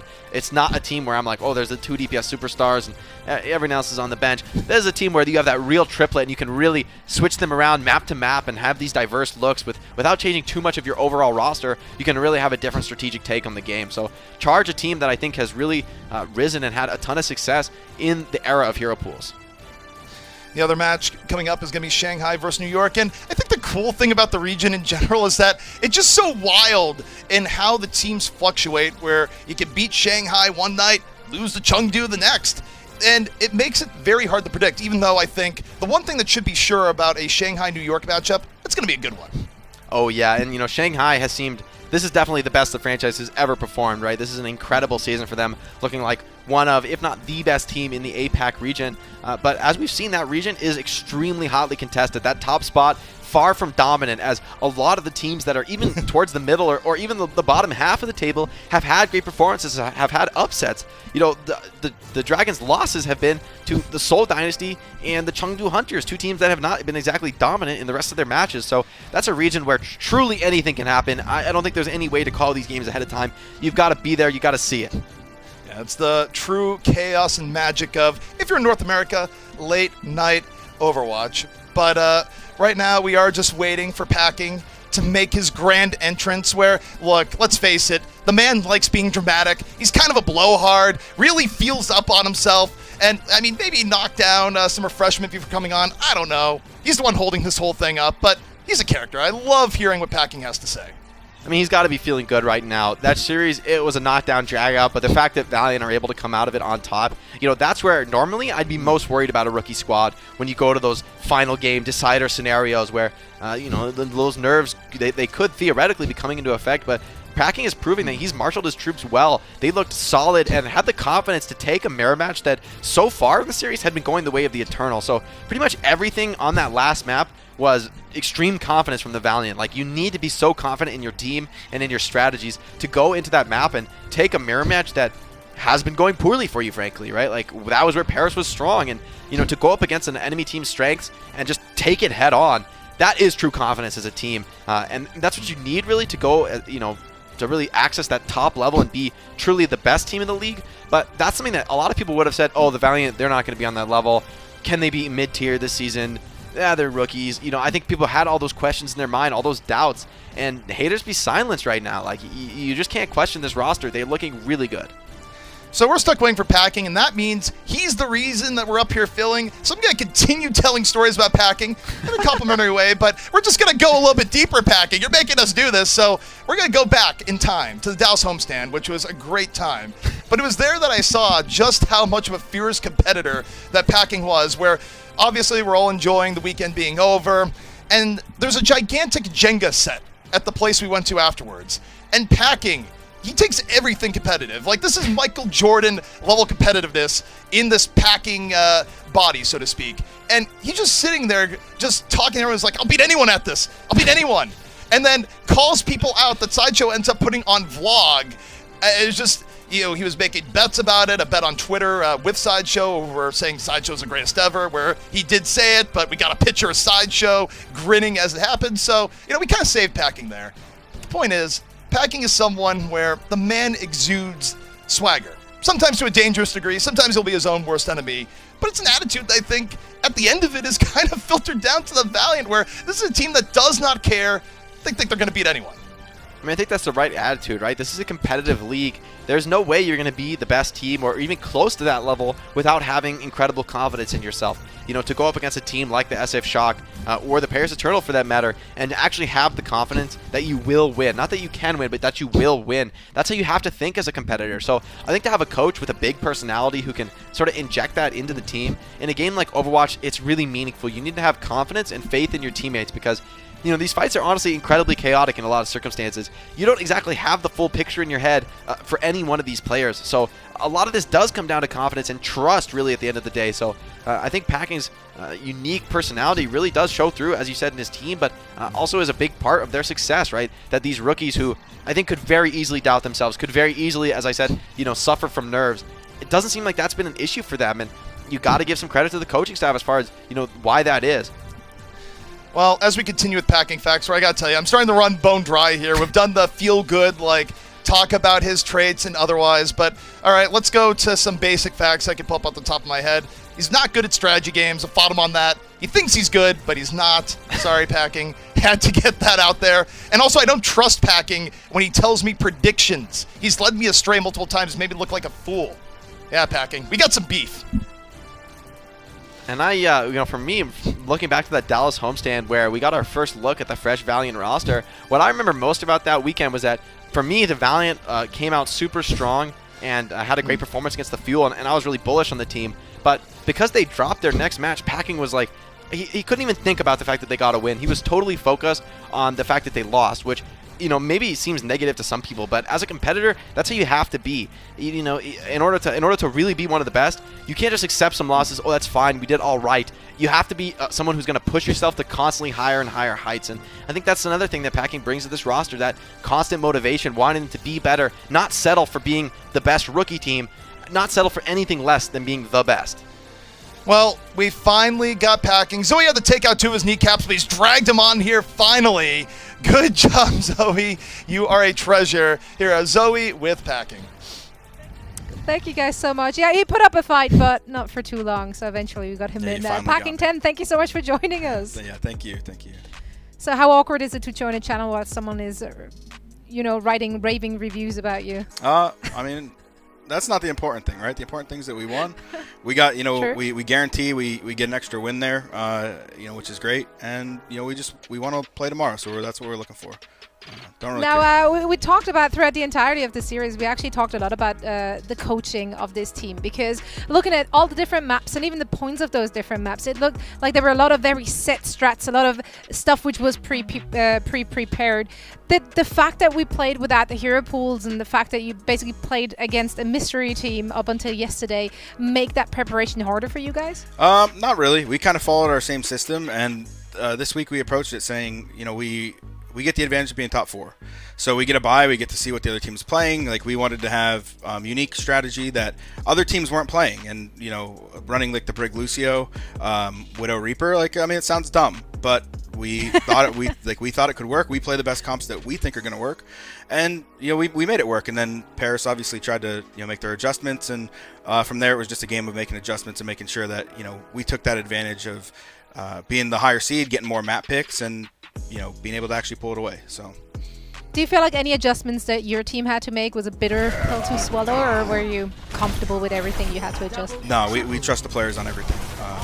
We tell them at the beginning of the day, like, Kai, he didn't think his echo's great, and we tell him every day, we're like, you're insane. Literally anything you play in the game, you're insane. And how we end the game is him winning a 1v1 against Nico, someone who's been playing it the entire time, and that's, you know, that's what we want. We want people who can play everything, people who have that mentality of always improving, and we're okay putting them in any situation. I mean, we played Oasis 0 times this week.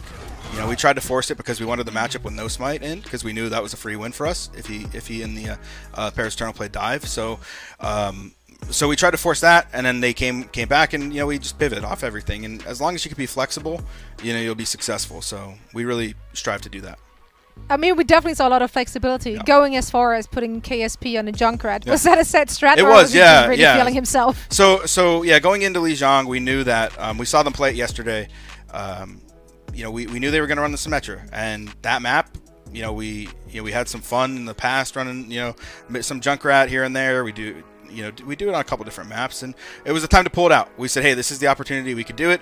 You know, if we win the first fight, we get a free map. And, you know, unfortunately, the other ones weren't as good, and the strategy we talked about right before the map wasn't as good. But, you know, that adjustment was great, and I'm sure that the fans liked it too. So anytime you get to see Jake was as excited. Yeah, I'm sure he was. Christmas. Yeah, I'm sure it was beautiful. Sure. Now tomorrow you're heading into the semifinals, and you will face off against no other than the San Francisco Shock. Based on their performance they showed today, what are your thoughts heading into this matchup? They're a good team. They'll always be a good team. This is the 4th time we get to play them this year. So you know, we're down 1-2 in the series, and it's time for us to split it. So we're gonna prepare tonight. We're gonna watch everything. You know, come up with what we need to do to be successful, and we'll do that tomorrow. That's the goal. So. Wonderful. Well, we were super excited to see you guys play tomorrow. You are having the first match of the day, so I'm just going to let you go and prep all night and put in the extra hours. Thank you so much, Packing 10, for joining us on the show. Thank you. It was a pleasure. Right, so we're now actually done, because we're not going to have a Watchpoint post show. We will be back with the Watchpoint pre-show at 11:30 PT. AM PT. There we go. So many letters. It's been a long day. But we thank you all for watching. Thank you so much for all the support and all the fun we had with you guys over on Twitter. If you are looking for any news, of course, head on over to our Twitter account at Overwatch League and follow for all the latest. We will be back tomorrow with more Overwatch May Melee. Can't wait for it.